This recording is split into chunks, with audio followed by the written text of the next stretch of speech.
Callie jolts awake on the cold ground, every nerve in his body screaming from a fresh beating.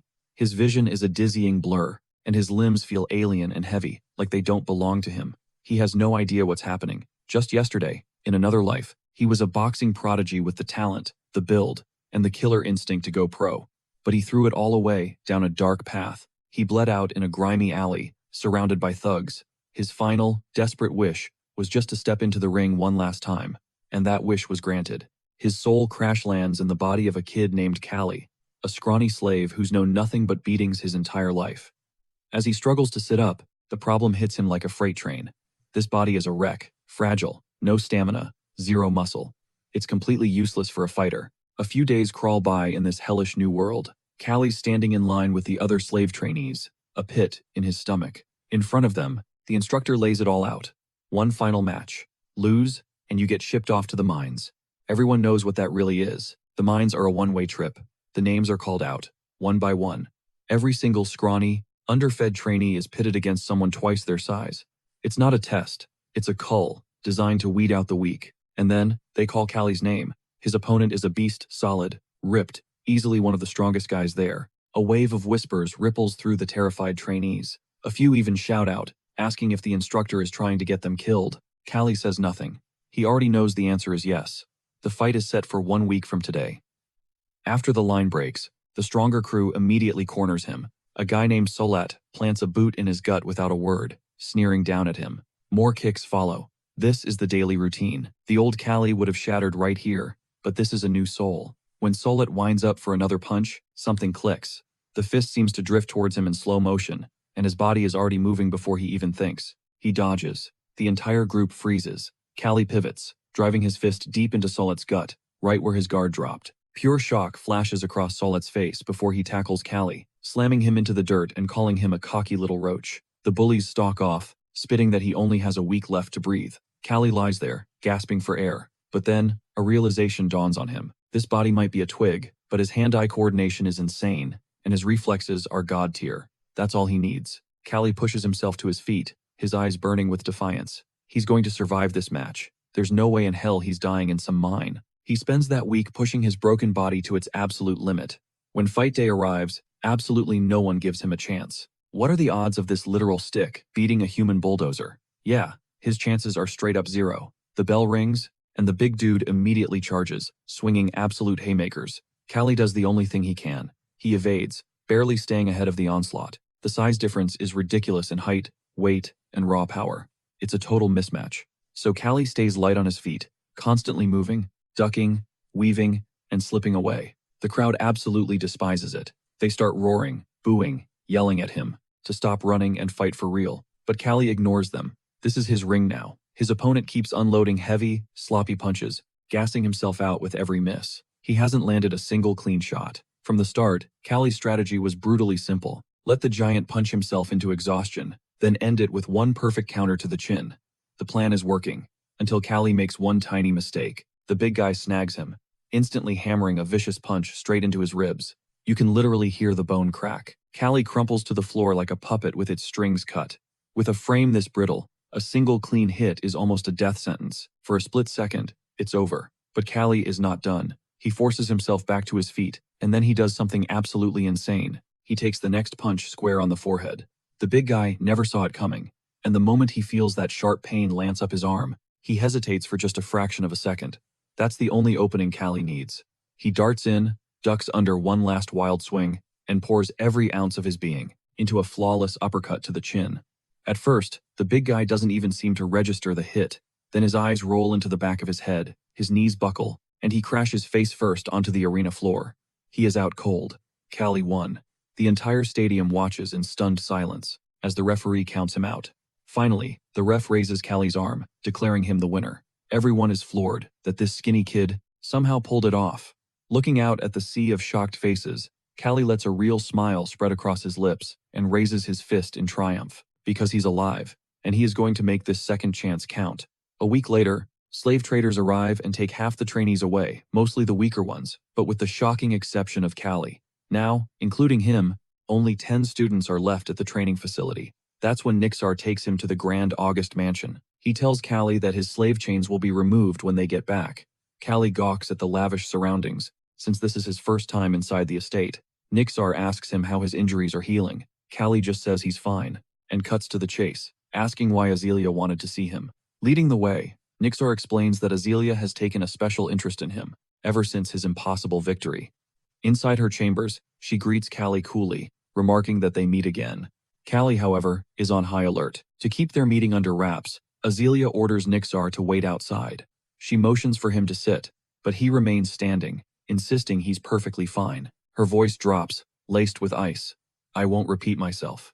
He immediately sits and demands to know why she summoned him. She slides a bowl of fruit toward him, a silent truce before the real conversation begins. As he takes a bite, she lays her cards on the table. "I need to ask you for something," she starts, adding, "and you don't have the right to refuse me, because you're a slave." The words hang heavy in the air. He just prompts her to spit it out. She leans in, complimenting his stunning performance in the last match, especially that one-shot victory. "My father dismissed it as pure luck," she continues, "but I can see it was anything but." In that moment, he realizes she's far more perceptive than he gave her credit for. While Soleil's punch was pure chance, his own was calculated. He shakes his head and breaks it down for her, explaining that if you land a perfect shot on the chin, the shock rattles the brain, making the body go completely limp. Of course, that only works if the hit carries some serious force. A slow smile spreads across her face as she processes this. "Well then," she says, "best of luck, becoming a professional boxer." She dangles the ultimate prize before him. "If you become a champion, you can finally earn your freedom." Back at the training center, once the shackles are removed, her words echo in his mind. The possibility of freedom consumes his thoughts. On the other side of the yard, Torres is having the exact same fantasy as he pummels a training bag. Freedom is his one and only goal. He flashes back to being 14 years old, when Nixar told him he had the raw talent to be a boxer. That's why Nixar rescued him from a life of farm labor, pushing him to grind relentlessly, become a champion, and seize his own liberty.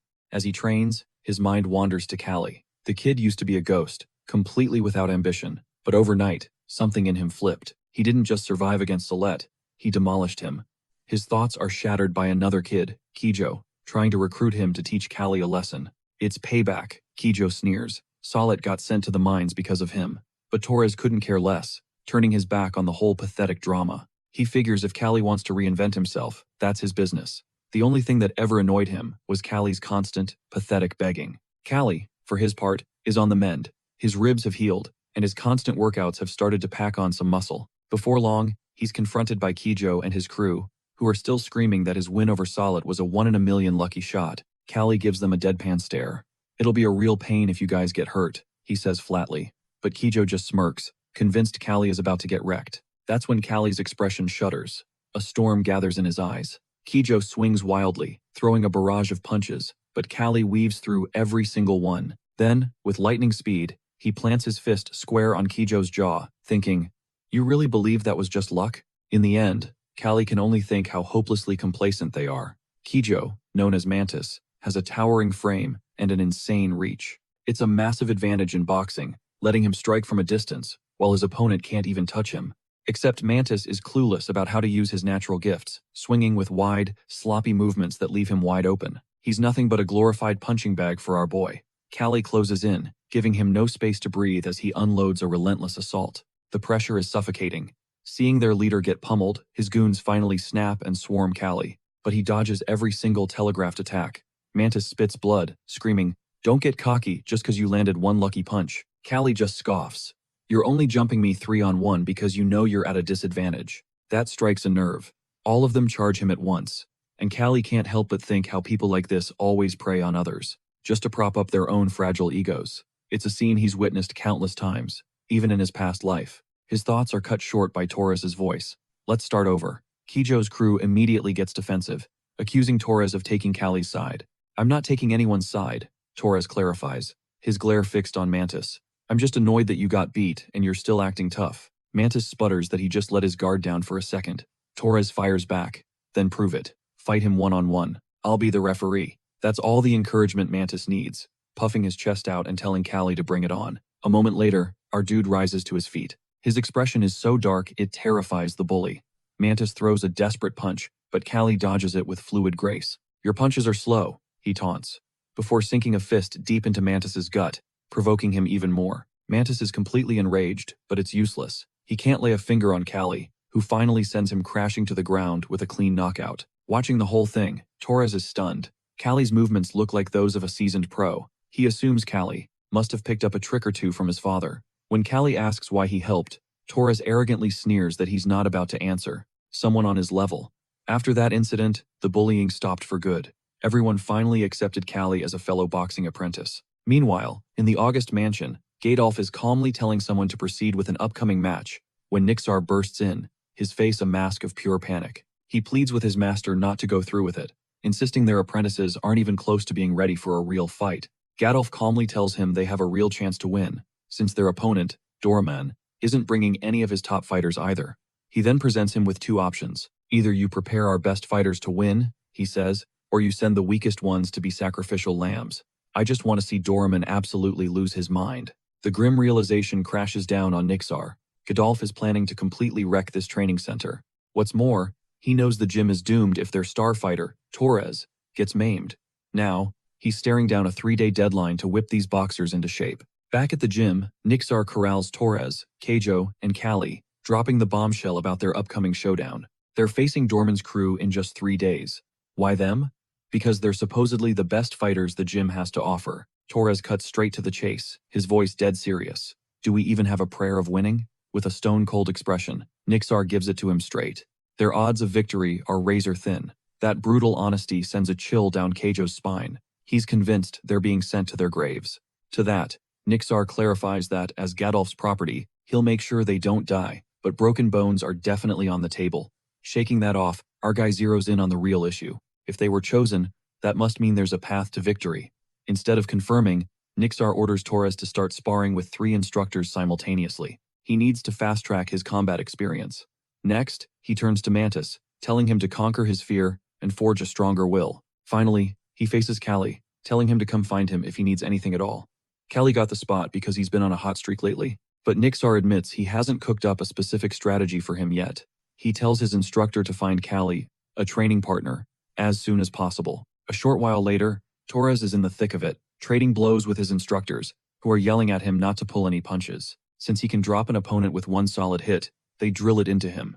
Even if he's terrified, he has to project the aura of an unstoppable force. He needs to look immortal in front of his enemy. After a grueling session, his instructor tells him to catch his breath before they go another round. In that moment, Torres's eyes land on Callie, and a flicker of curiosity sparks. Meanwhile, Callie is training with a massive laborer named Valkyrie, making a strange request.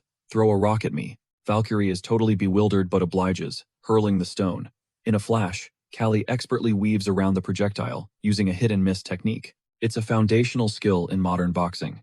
As he trains, he's thinking to himself, he knows the truth. He can't build any real muscle in just 3 days, so he's pouring everything into honing his reflexes with this tactic. It's quickly becoming his ace in the hole. Once he snatches the stone clean out of the air, he tells Valkyrie that's enough for the day. But when he steps back inside with the others, he's hit by a wall of rage. Some of the boxers are seething with anger at Doraemon. He asks what's up and finds out some of Doraemon's thugs showed up and roughed them up, though thankfully nobody was seriously hurt. Mantis is trembling, convinced they're going to get crushed. Valkyrie explodes again, screaming about killing Doraemon, but Nixar cuts him off. The head instructor storms in, roaring at them to shut up. He smacks Valkyrie across the face, demanding they stop whining and start getting stronger. Looking at his teammates, Callie feels a sudden, powerful sense of brotherhood he hadn't noticed before. This isn't just a match for the citizens' amusement. This is about defending Gadolf's pride. In other words, this has escalated into an all-out war between 2 rival training camps. Finally, the fateful day arrives, and the August Estate arena is packed to the rafters. It feels like half the entire estate turned out to watch the carnage. Nixar hands his fighters a special herbal tea. It's designed to calm their fraying nerves and sharpen their focus. Then he gives them an order. If you think you're about to lose, raise 2 fingers high. He tells them it's far better to swallow their pride than to get permanently broken. As soon as the words leave his mouth, Keijo starts to crack. He fumbles his tea, sheer terror written all over his face. But Nixar gives him a firm push, urging him to get out there before Keijo finally trudges forward. Callie yells out a piece of advice, telling him not to let his opponent get into close range. Keijo just snaps back at him, yelling that he has to get close to land a punch. A moment later, Keijo is standing in the ring, utterly petrified. He's squaring off against a brute with 14 wins under his belt at his home gym. The warrior starts trash-talking Keijo immediately, sneering that having long arms and a tall frame doesn't mean a thing. From the sidelines, Torres is cursing Keijo's rigid, frozen posture. Meanwhile, Dorman is mocking Gadolf, smirking that even though Keijo is big, he's still just a scared kid. The comment makes Gadolf second-guess everything, wondering why Nixar sent out someone who clearly had no chance of winning. The match begins, and Bass lunges at Keijo. Keijo manages to dodge the first blow. The crowd erupts, screaming for him to fight back, and the pressure is crushing him. In the next instant, Bass fakes a jab at Keijo's head, and Keijo instinctively throws his arms up to block. It's a trap. Bass buries his fist deep into Keijo's gut, knocking all the wind out of him. He follows up with a vicious hook to the face. Keijo crumples to the canvas. The audience goes wild with fury at the one-sided beatdown, while his teammates can only watch in horror. The referee's count begins, and Keijo lies there, wondering if he should just give up. But then he sees his master's furious expression and forces himself to his feet. He knows that if he goes down without landing a single punch, he's getting kicked out of the gym for good. His opponent taunts him, asking if he's actually got any fight left in him. Keijo spits back with fury, "I'm a fighter too." In that split second, he struggles to regain his composure, his instructor's words flashing through his mind. Nixar is asking him if he's figured out how he lost. To a smaller fighter like Kali, he admits he has no clue. That's when Nixar reveals that he possesses a massive natural advantage as a boxer. With his height, long arms, and legs, he has every physical advantage and shouldn't be losing this fight. But he completely fumbled because he lost his cool and let Kali get way too close. If he pulls that again, it's game over for him. His instructor drills it into him. Stay frosty and conquer your fear. He needs to use his reach and never let his opponent inside his guard while he reads their next move. Finally, Keijo unleashes that long arm and connects with a brutal punch right to his opponent's face. His crew goes absolutely wild. Keijo himself looks stunned for a second, as if he can't believe it actually worked, before a massive grin spreads across his face. He's totally amped to have finally landed a solid hit on his opponent. Fired up by that first taste of victory, he starts unloading a relentless barrage of punches on the guy's face, forcing Bass into a desperate scramble to dodge. The crowd is eating this up. Meanwhile, our boy is breaking it down. All of Keijo's stress is being channeled directly into his muscles, making him unbelievably fast and fluid. It's turning his attacks into serious threats. Now, he's finally earned the title of the Mantis. Bass, on the other hand, is desperately searching for a moment to strike back at Keijo, but because of that insane height difference, he can't find an opening. Now even defending himself is becoming a struggle. He winds up for another swing at Keijo, but Keijo slips it at the very last second. This was the moment Keijo was waiting for. He immediately counters, slamming a heavy punch into Bass's jaw, dropping him to the canvas. He glances at the proud look on his instructor's face and roars that he's won. In that instant, Gadolf erupts into manic laughter as his apprentice claims victory, rubbing the win right in Dorman's face. Freeman tries to play it cool, reminding him that there are still plenty of matches left to go. With a smug look, he orders Valkyrie to pass a message to Nixar. The loser is getting sent to the mines. When Valkyrie relays the grim news, Nixar turns to his own apprentice with the message. He adds that the master is completely wasted, so he'll deal with that mess later. But he warns his student to surrender immediately if they even smell danger. Torres, however, just brushes off the concern, telling him with absolute certainty that he's going to win. Looking at the fire burning in Torres's eyes, our boy starts thinking about his opponent, Mulga, who is on a whole other level compared to Bass. Inside the ring, Mulga smugly advises him to give up, but Torres is locked in and ready to fight. The match begins, and to everyone's shock, they both connect with a massive blow right off the bat. Mulga swings at Torres, but Torres dodges the attack, only for Mulga to follow through and land a clean hit anyway. A second later, Torres puts on a tough face, taunting Mulga about how many shots he's managed to land. Mulga just looks at him and remarks that it looks like Torres is used to street brawling, but he declares that it's not going to be enough to win. With that, he charges Torres again, but this time he slams his elbow into his head. Torres's whole demeanor shifts as he reminds him that using an elbow is straight up cheating, but Mulga, with a totally unbothered tone, just claims it was an accident. He shakes his head, his expression hardening. If that's how it's gonna be, then he's ready to play dirty too. Mulga thinks about how he's taken down 18 opponents and become a veteran brawler, even if he could never become a ranked fighter. But now, he's actually struggling against Torres, who's just an apprentice. Torres just keeps hammering him with hits, making Mulga wonder why the kid won't just go down. Meanwhile, the crowd is absolutely electrified by the match, comparing Torres to a wild boar. Our hero is thinking the exact same thing. Then, after relentlessly pounding on Mulga, without giving him a single second to breathe, Torres finally delivers the knockout blow. When Torres steps out of the ring, Nixar heaps praise on him for his boxing skills, and for putting on a killer show that got the audience fired up. As our boy is about to head back to the ring, Torres stops him, reminding him that their team's victory now rests entirely on his shoulders, which makes him promise Torres that he'll finish the job. On the other side, Burrito is the last fighter for Doraemon's team, and he's rocking an 11-win streak. Seeing him, some people in the crowd start making jokes about how their own kids are bigger than Callie. Valkyrie wishes him good luck, which catches Azalea's attention. She asks him how he knows Callie. Valkyrie explains that he helped him train, just as he flicks a pebble at Callie, which Callie dodges with lightning speed. Watching Callie, Doraemon remarks that his boxer might actually have a real chance of winning this time. This, of course, gets another mocking comment from Gadolf. Meanwhile, Azalea is also leaning forward, excited to see Callie's fight. Burrito offers a fake apology to Callie, saying he can't let him win, and with that, he explodes into action. Analyzing his movement, Callie immediately becomes cautious. He hadn't anticipated this level of speed. This is dangerous. Burrito, for his part, can't figure out why Callie is able to dodge every single one of his punches. Callie, on the other hand, is already calculating an escape route, just in case things go completely south. When Callie throws a punch at Burrito, the guy just scoffs because the hit is so weak. Meanwhile, the crowd is getting restless, wondering how someone like Burrito, a guy with 11 victories, can't even land a single punch on a dude who is literally a kid. Callie taunts him, telling him to just use his fists. Burrito finally pieces it together, realizing Callie's tactic. He's using the audience's frustration against him. He has no clue what this kid's deal is, but he's planning to obliterate him regardless. Right after, Burrito unleashes a relentless barrage of fists at Callie, and Callie fluidly weaves past every single one. The whole crowd is completely shook by this matchup. As the brawl intensifies, Burrito's mind is racing. This kid can't possibly be a mere apprentice, with reflexes that sharp. Doraemon is also seething, furious that Burrito can't land a single punch on a nobody apprentice like Callie. Overhearing this, Azalea thinks to herself that Callie is anything but a random fighter. She silently cheers him on, absolutely certain he's about to prove he's on a whole other level. Amid the chaos, Callie isn't just reacting, he's dissecting his enemy's every twitch. He clocks a major flaw. His opponent is completely reliant on his right hand. He starts memorizing the rhythm of the attacks. A left hook flies in, followed by a right uppercut, and Callie slips past both, but he starts to question if simply dodging is enough. He wonders if it might be smarter to just tank a hit, even as his own frail body screams under the pressure. But then he recalls a crucial piece of advice from his friend. You can't ever win if you don't land a blow. In that instant, his strategy crystallizes. Dodging isn't just about survival, it's about gathering data, mapping out his opponent's patterns, and waiting for that perfect window to counterattack.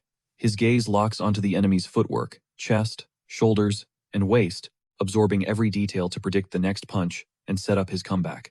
Meanwhile, Burrito winds up for another devastating strike, desperately hunting for a chink in Callie's armor. Callie seriously questions if his fragile frame can withstand the impact, but his boxing instincts and sheer will to win forge an unshakable confidence in his victory. The next instant, Callie dives under the descending fist and lands a clean shot on Burrito. He immediately follows up with a second hit, even harder than the first. Everyone is stunned, watching a kid with zero muscle outmaneuver a hardened veteran. The only reason it's possible is because he has completely decoded his opponent's moveset. Burrito is in disbelief, unable to comprehend how this fragile-looking kid can hit like a freight train. Callie desperately hoped Burrito would just give up, acutely aware that his own right hand is seriously messed up. But then, to his dismay, Burrito staggers back to his feet, glaring at him with pure hatred. Callie steels himself for the next onslaught. Burrito finally accepts that he can't win this in a fair fight. He resorts to a dirty trick, snatching a handful of sand from the arena floor and hurling it directly into Callie's eyes, aiming to blind him and steal the advantage. Azalea screams at the blatant foul play. Doraemon, however, is delighted and dismisses the tactic as standard procedure, arguing it's what happens when fighters get desperate. Callie's strength begins to drain, and the urge to quit creeps in. Effectively blinded, he's left wide open, which allows Burrito to land a crushing blow that sends him crashing to the dirt.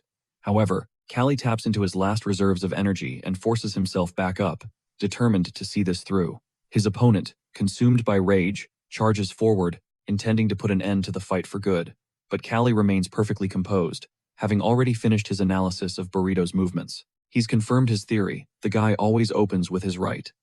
Timing his move flawlessly, Callie ducks beneath the incoming attack, and counters with a massive blow that knocks him out cold. Callie stands victorious. He's flooded with pride and an overwhelming sense of relief as he lets out a triumphant roar. Azalea is in awe, having zero regrets about coming to witness the match. The coach is just standing there in disbelief, absolutely beaming with pride that his training center secured the win. After the fight, Baron Doraemon makes his exit, and Gadolf treats them all to 3 entire cuts of pork. 2 months flash by, and the harvest season begins. The students are tasked with gathering potatoes from the fields. Leo absolutely loathes the chore, but Callie views hauling the heavy potato crates as another form of strength training. By now, Callie's body has gone through a massive transformation, becoming noticeably bigger and more powerful. The peasants, impressed by his dedication, ask for his help carrying loads and praise his hard work. They then ask if the students are the fighters scheduled for Duke Wesley's Harvest Festival. Leo quickly clarifies that they can't make it, because as apprentices, they are forbidden from participating and have to wait another full year. They start wondering what they're supposed to do during the festival, considering its main attraction is boxing. Gadolf, who happens to be a relative of Duke Wesley, is the one organizing the whole event.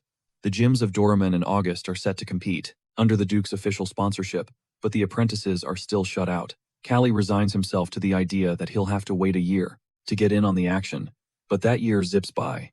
In Gadolf's reception room, Nixar is pleading with his master, asking for 1 more year to prepare his students. The Baron shoots him down, explaining that the Duke made a personal request, in a letter specifying that 3 renowned apprentices from their training center must participate in the festival. He speculates that word of their incredible victory in the last match must have reached the Duke. Duke Wesley is one of the 5 most powerful dukes in the kingdom. His requests are not optional. The Baron stresses that they must report to the Duke's mansion the day after tomorrow, without fail. From that point on, the 3 apprentices will be recognized as professional boxers. The Baron decides to commemorate the occasion by giving each of them a stamp with a special mark, symbolizing their official membership in the school of Gadolf. The brand on Callie's skin still stings, but it's his ticket, a raw symbol of the power he's earned on this road to the Duke's palace. Out of nowhere, Azealia is talking to him, actually congratulating him on becoming a real boxer. And get this, she says it's all because of him. It's because of him she can finally hold her head high among the nobles.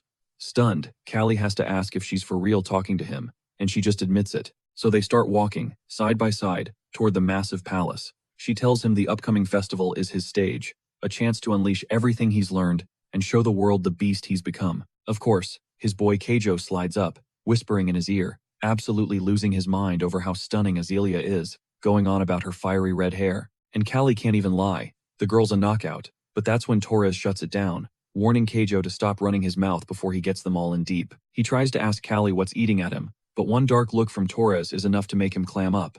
As the sun dips below the horizon, the crew makes camp for the night, but nobody's resting easy. Callie's restless friends are getting seriously ticked off by the swarms of stinging insects. They're all wondering why they're even trekking through this miserable mountain pass.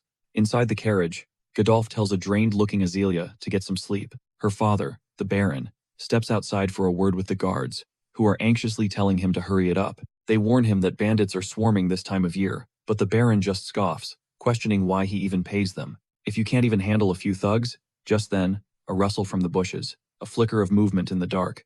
Callie instantly warns the Baron to get back, but the old man snaps at him to mind his own business. And in that exact moment, an arrow sprouts from a knight's skull. They're ambushed. All hell breaks loose as unseen enemies attack from the shadows. The storm of arrows dies down, only for a horde of bandits to pour out of the darkness. There are dozens of them, and they look dead serious. Callie pleads with their instructor to unshackle them so they can join the fight and protect the group. The guards are completely overwhelmed. Seeing the brutal reality of the situation, Nixar doesn't hesitate. He unlocks the boxers. He orders them to prioritize the safety of the Baron and his daughter above all else. A bandit immediately spots the freed fighters and charges. A massive sword arcs through the night, but Callie expertly dodges the blow, sending the thug stumbling into the dirt. He bolts, sprinting with everything he's got to find and protect Azealia and Gadolf. The guards manage to drag the Baron to cover, but he's screaming that Azealia is still trapped in the carriage. Callie pivots, making a desperate dash toward the coach, but a massive, cunning-looking bandit intercepts him. He's heading for the carriage too. Callie tries to stop him, but the bandit's raw strength sends him flying backward. The bandit rips the carriage door open to find Azealia trembling inside. Meanwhile, Callie is scrambling to get to his feet. All he can do is desperately scream her name from behind. The bandit snatches Azealia and vanishes into the darkness. Gadolf is losing his mind, screaming in panic. Callie promises he will bring his daughter back, and then he's gone, sprinting after them into the woods. The chase ends abruptly at a cliff overlooking a churning river. Callie tells him it's over. There's nowhere left to run. The kidnapper shoves Azealia to the ground, points his sword at Callie, and demands he join him.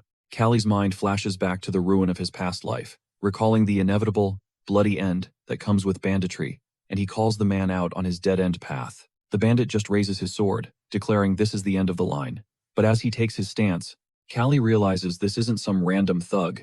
He's a trained gladiator. The man proudly boasts of his 42 victories before lunging forward. Despite the gladiator's skill, Callie ducks the lethal blow, slips right under his guard, and with no other choice, scoops up Azealia. He sprints for the edge and leaps, holding her tight as they plummet into the stormy river below. After they claw their way to the other side of the river, Callie feels a wave of relief seeing Azealia is still breathing, though she's completely soaked. As she tries to recount what happened, they find a small cave for shelter. All she remembers is being grabbed by a one-eyed bandit. Callie can't believe he's actually using old military camouflage techniques in a situation like this. Azealia asks him to light a fire, but he explains the wood is way too damp, and the smoke would just broadcast their location. She's shivering violently, her soaked clothes draining all her warmth. He explains that the only way to help her is to get those clothes dry, which means taking them off. The suggestion makes Azealia furious, but Callie firmly states it's either that or she freezes to death. He promises he'll turn away, but she just accuses him of being shameless. He insists that her safety is his only priority, reminding her that if she dies, he's a dead man too. Reluctantly, Azealia agrees, warning him not to dare turn around, which just leaves Callie confused. He wonders if the cold is making her delirious, but she actually follows his advice and removes her heavy, wet outer clothes. She places them on a stone to dry. Now Callie is shivering, and he realizes this isn't going to be enough to survive the night. He decides they have only two options: keep moving through the dark, or press their bodies together for warmth. Azealia immediately refuses, insisting she's fine. He starts doing exercises to warm himself up, but she just keeps getting colder. He walks over and takes her arms. He loops them into his, shocking her. He explains that huddling together for body heat isn't a choice, it's a necessity. It's a survival tactic, he explains, one that soldiers use to endure the brutal winter chill. Besides, he's too weak to go anywhere, so protecting her is his only shot at making it through. So they settle in for the long night, their arms cinched together against the encroaching cold. When sunlight finally breaks, a wave of relief washes over them. The worst is over. Callie asks if Azealia can walk, and she fires back with pure sarcasm, asking if he plans on carrying her if she can't. He smirks, realizing she's still putting up that tough facade. Just then, Azealia adds that she's been starving since the day before. So, our boy wades into the river, snags a fish, and expertly prepares it for her. With renewed energy, they resume their trek along the river's edge. His plan is simple: follow the stream, and eventually, they'll find their allies. Azealia is still petrified of the bandits, but Callie just shrugs it off, telling her they'll have to rely on luck, which makes him seem dangerously nonchalant. Despite his carefree attitude, he tries his best to calm her fears, silently praying for a safe passage. As Azealia studies him, she realizes he's a total enigma. He carries himself with a confidence that betrays his status as a slave, unlike any other boy she's ever known. His mysterious vibe is captivating, and in spite of the chaos, she feels protected by his side. But from the shadows of the bushes, a bandit was watching, salivating at the thought of the massive ransom Azealia would bring. His plan? Eliminate the young boxer, the second he gets a clear shot. Through the rustling leaves, he spies Callie and Azealia getting closer, talking about meeting up with the soldiers soon. This is a gift from the gods, the bandit thinks, his excitement boiling over. Callie might be unarmed, but he's ready to defend himself, and Azealia with every last ounce of his strength. The bandit just scoffs, mocking the boy's complete lack of a weapon. He sneers, promising to kill Callie and claim the girl, fantasizing about what he'll do with her before selling her off. But these threats don't faze our boxer. He stands his ground, ready to protect them both, fully aware that losing his shackles in the river has left him dangerously exposed. The bandit lunges, his sword a blur of swift, deadly strikes, aimed straight at Callie's heart. Callie sidesteps the initial attack with lightning speed, but the bandit just laughs, taunting him about how long he thinks he can keep dodging. The sheer reach of the blade is a lethal problem. After a tense exchange, Callie stumbles and hits the dirt as Azealia screams, pleading for him to get out of the way. In that split second, a memory flashes in his mind, a past battle, and the key to his victory. It hits him like a lightning bolt. To beat a swordsman with your bare fists, you don't back away. You charge straight into the danger. The bandit sees Callie rushing forward and grins, thinking the kid is just serving himself up on a silver platter. With pure, unyielding resolve, Callie closes the gap, knowing he has to eat the risk of the blade to land a decisive blow. He slips into the bandit's blind spot and drives a fist deep into his gut, enraging the man, who swings wildly at him again. But our boy is already in motion, his fist connecting with the bandit's jaw. With the force of a battering ram, he wastes zero time, following up with a brutal elbow strike that sends the man spiraling to the ground. The sword clatters from his limp fingers as he crumples. Callie drops to his knees, utterly exhausted. The bandit, however, is still clinging to life, already plotting another move. But before he can even try, Azealia snatches the fallen sword and plunges it deep into his chest, her face a mask of cold fury as she remembers how he planned to violate her. Callie watches, stunned by her ferocity, and understands she is nothing like the fragile lady she appears to be. Completely spent, he finally lets himself collapse. That's when the rescue party emerges from the trees, sent by Gadolf to retrieve his daughter. While patching him up, Nixar remarks on how insanely lucky Callie was. If that wound had been any higher, it would have taken his eye. Still, he admits the scar makes him look even more badass. As he's recovering, Gadolf himself approaches and expresses his deepest gratitude for saving his daughter. Callie just says it was what he had to do. The Baron insists that he rest, declaring that he has earned it more than anyone, unlike those who have no clue about the hell he just went through. Gadolf then asks about the secret technique that let him topple a seasoned gladiator. Callie explains that playing the part of the underdog has its perks. It causes his rivals to get cocky, underestimating him while they burn through their stamina and best moves. After their heroic rescue of Azealia, the boxers are upgraded to traveling by carriage. They finally arrive at the Wesley Dukedom, receiving a grand welcome from Duke Wesley himself. The Duke inquires about their perilous journey, and, looking at Azealia, notes how she is the spitting image of her mother. A flashback reveals that back at the camp, Azealia had paid a visit to Callie's tent. She claimed one of her servants was ill and asked him to be her escort, complaining that the other men were too rough and threatening. She saw Callie as the ideal choice, all while he was just thinking about how he needed to get his training in. Later, at a lavish dinner, the Duke asks Gadolf if the rumors are true that his training center has been sweeping every single recent boxing match. He also pries about the new recruits' contributions. Gaitel proudly confirms that the apprentices have officially graduated to full-fledged boxers. All the while, Azealia is visibly bored by the political small talk. She leans over, whispers something to her father, and then gestures for Callie to join her outside. The pair weaves through the city's chaotic streets, a stark contrast to the stuffy dinner Azealia just escaped. She confesses the whole ordeal felt like a cage, admitting she never wanted to be there in the first place. Callie clocks the exhaustion on her face. She reveals her father's master plan, for her to snag a proper husband. She questions him, wondering if it's messed up to be shackled to someone at her age. But Callie just hits her with a question of his own. Why does his opinion even matter to you? Instead of a real answer, Azealia just pulls out a piece of candy, teasing that he's probably never experienced anything like it. And she's right. For a guy who's only ever had fruit for dessert, the first bite is a flavor explosion. As the sweetness melts on his tongue, he finally truly looks at Azealia, and her beauty completely hijacks his senses. He's not the only one. Heads are turning as she glides through the crowd. But amidst all the attention, Callie spots an old woman whose gaze is laser-focused on him.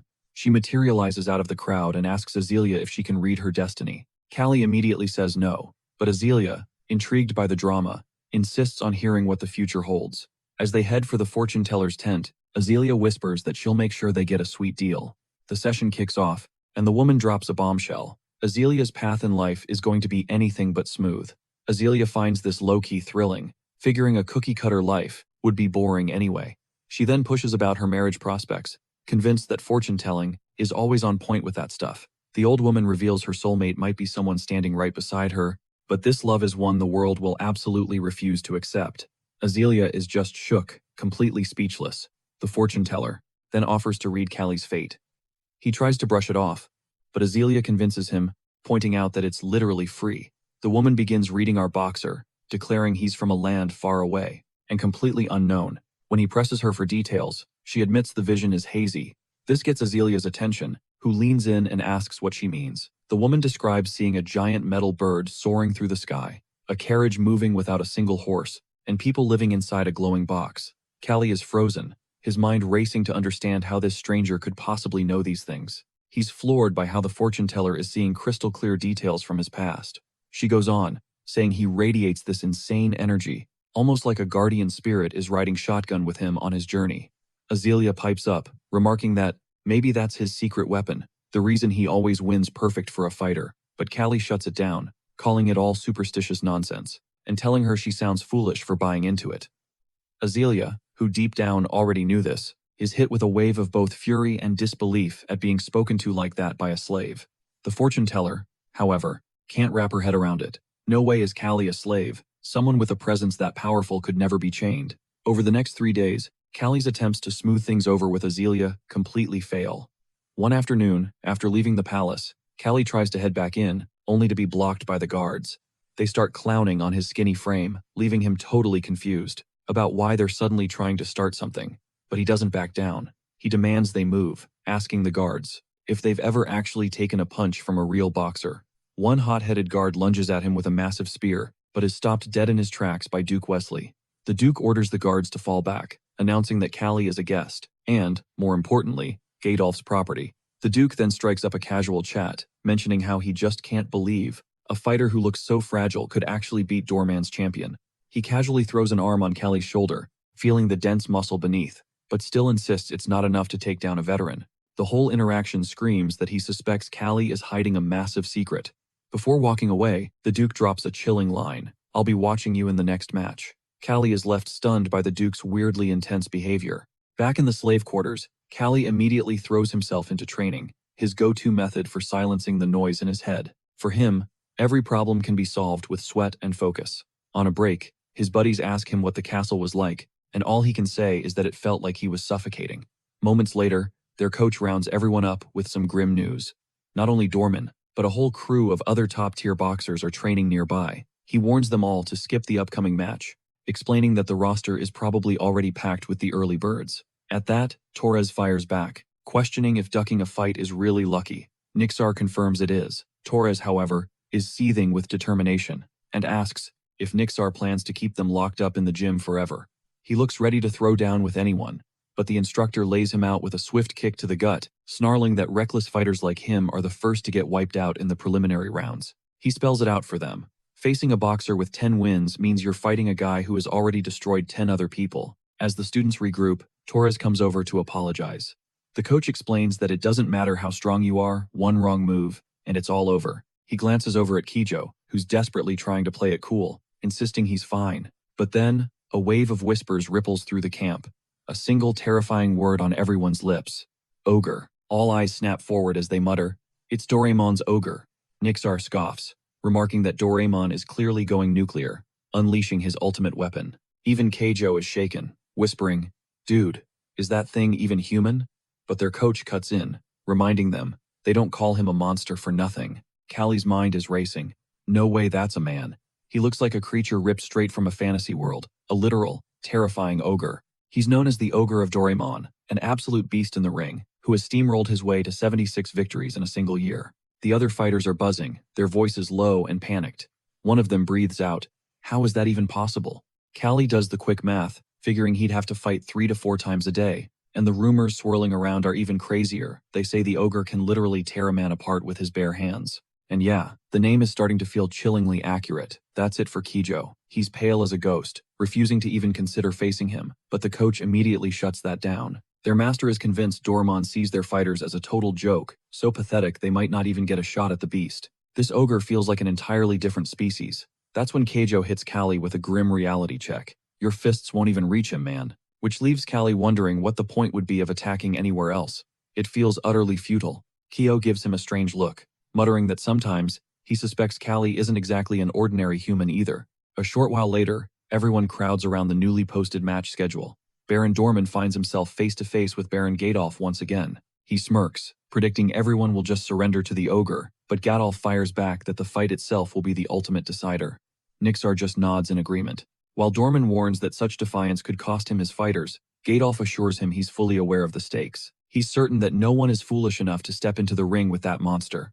Hearing this, Doraemon reflects on the ogre's brutal fame, claiming he was merely trying to honor 3 other fighters. Nixar isn't buying it for a second, suspecting Doraemon straight up had them killed.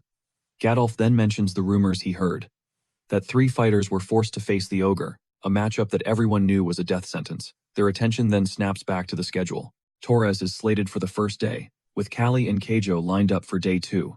The ogre is also scheduled to fight on day 1. He's pitted against some poor souls who immediately earn Baron Gadolf's pity. And then, the first day of the tournament begins. The Wisteria Stadium is packed, the energy electric. In the ring, The ogre stands opposite a fighter who is visibly terrified, the awful truth dawning on him that he's not just going to lose, he's not going to survive. The ogre charges forward like a human boulder, moving with the speed of lightning, and effortlessly smashes his opponent aside. Baron Dorman remembers his instructions. He had told the ogre not to damage the pillar, but now he's secretly ecstatic, putting on a show of apologizing to the Duke and offering to pay for repairs. Meanwhile, Callie watches from the sidelines, struggling to understand why they even call that creature the ogre, because it hardly looks human at all. The crowd is a feral mob, roaring for blood, demanding the fighter be put down. Utterly overwhelmed, the poor man surrenders, begging for his life. But the ogre's voice booms over the chaos, declaring that the spectators want to see him die by his hands.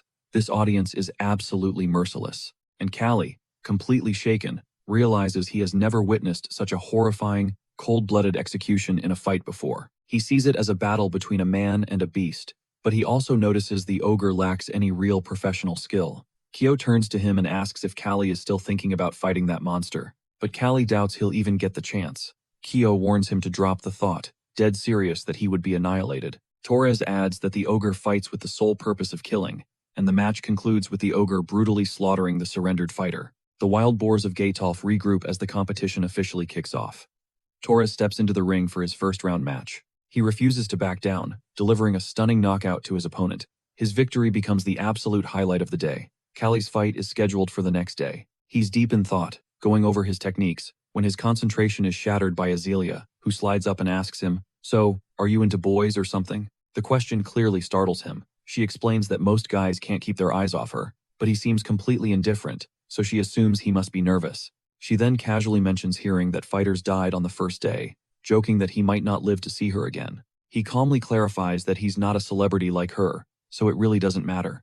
Azealia seems impressed by his smooth comeback. She chalks it up to his fighter's spirit. Then she makes him an offer. If he wins tomorrow, she'll be his prize. Callie promises her he'll claim his victory. The day of the match arrives, and the Wisteria Stadium is once again buzzing with spectators. The ring stands ready, waiting for the two fighters. Callie is primed for battle, and Nixar notes the incredible physical transformation in his back and shoulder muscles. The fight pits Caesar, a seasoned veteran from the Vadim training camp, with 21 victories, against Callie from Gadolf, who has only a single win from months ago. The crowd, unimpressed by Callie's lean frame, dismisses him as some underfed kid from a poor background.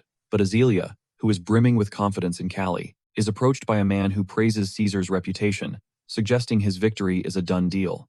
In response, Azealia declares her full support for Callie and throws down a bet. She wagers on Callie to win, proposing that if she loses, she'll spend some time with him. When he asks what she wants, if he's the one who loses, Azealia demands a stunning ruby necklace she had seen in a local craft shop. The man finds the bet hilarious, absolutely convinced she's about to lose as the match begins.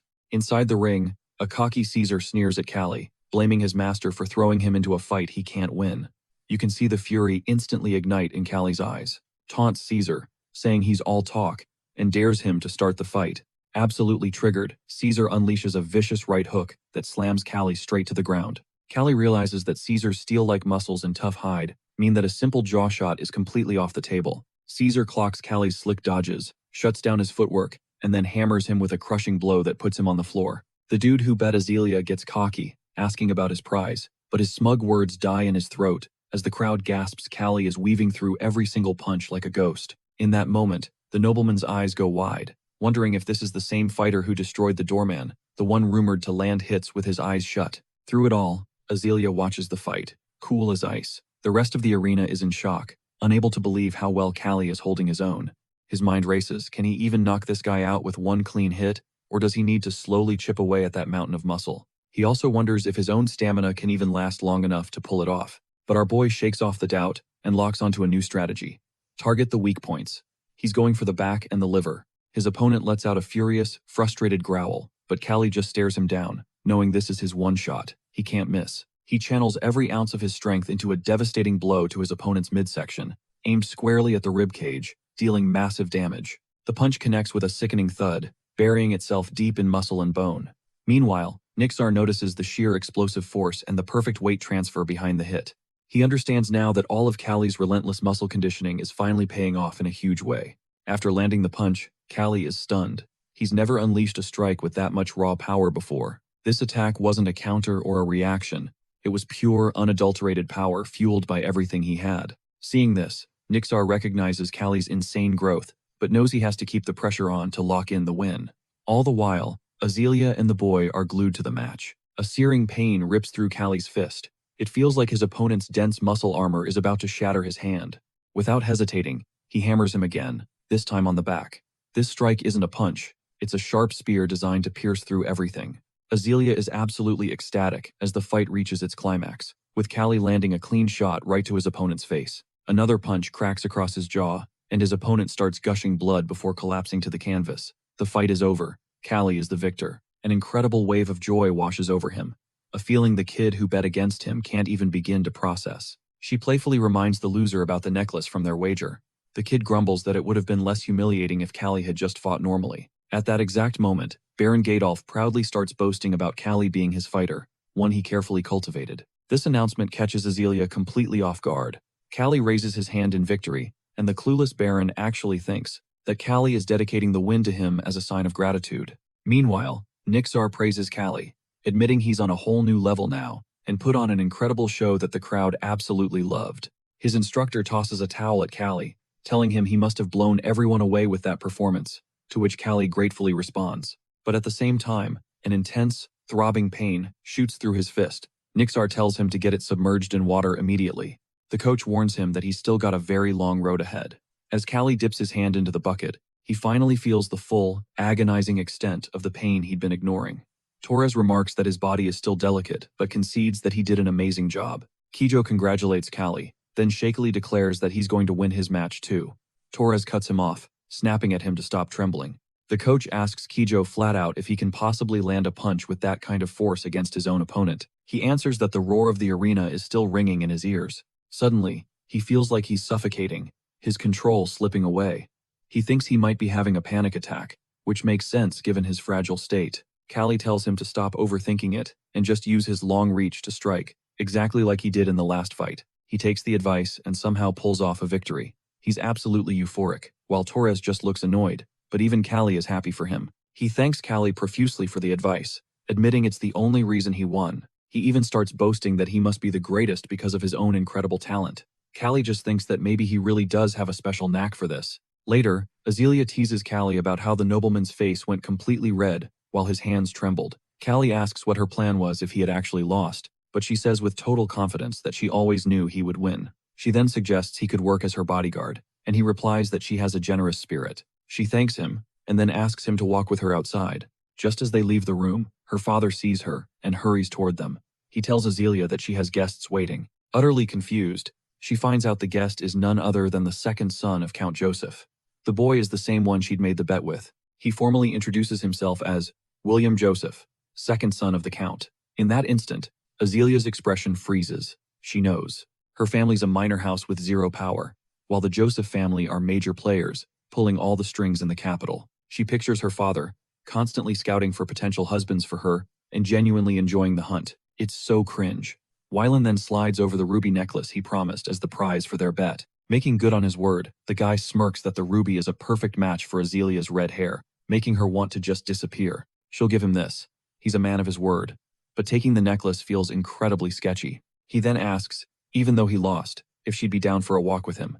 All she wants to do is bolt. He barely gets the question out before he clocks her tense, uncomfortable vibe, but Baron Gadolf jumps in, promising they'll get her ready. Stunned that her own father would sell her out like that, Azealia just runs. As she makes a break for it, her dad grabs her arm. He pleads with her to just spend a little time with the guy, begging her to do it for his sake, mentioning she might actually see a good side to him. He lays it all out. He just wants her to have a better life, somewhere far away from the desolate Gadolf lands. Looking at her father's pathetic, desperate expression, she finally caves and agrees to go with him just once, secretly vowing to ghost him forever after this.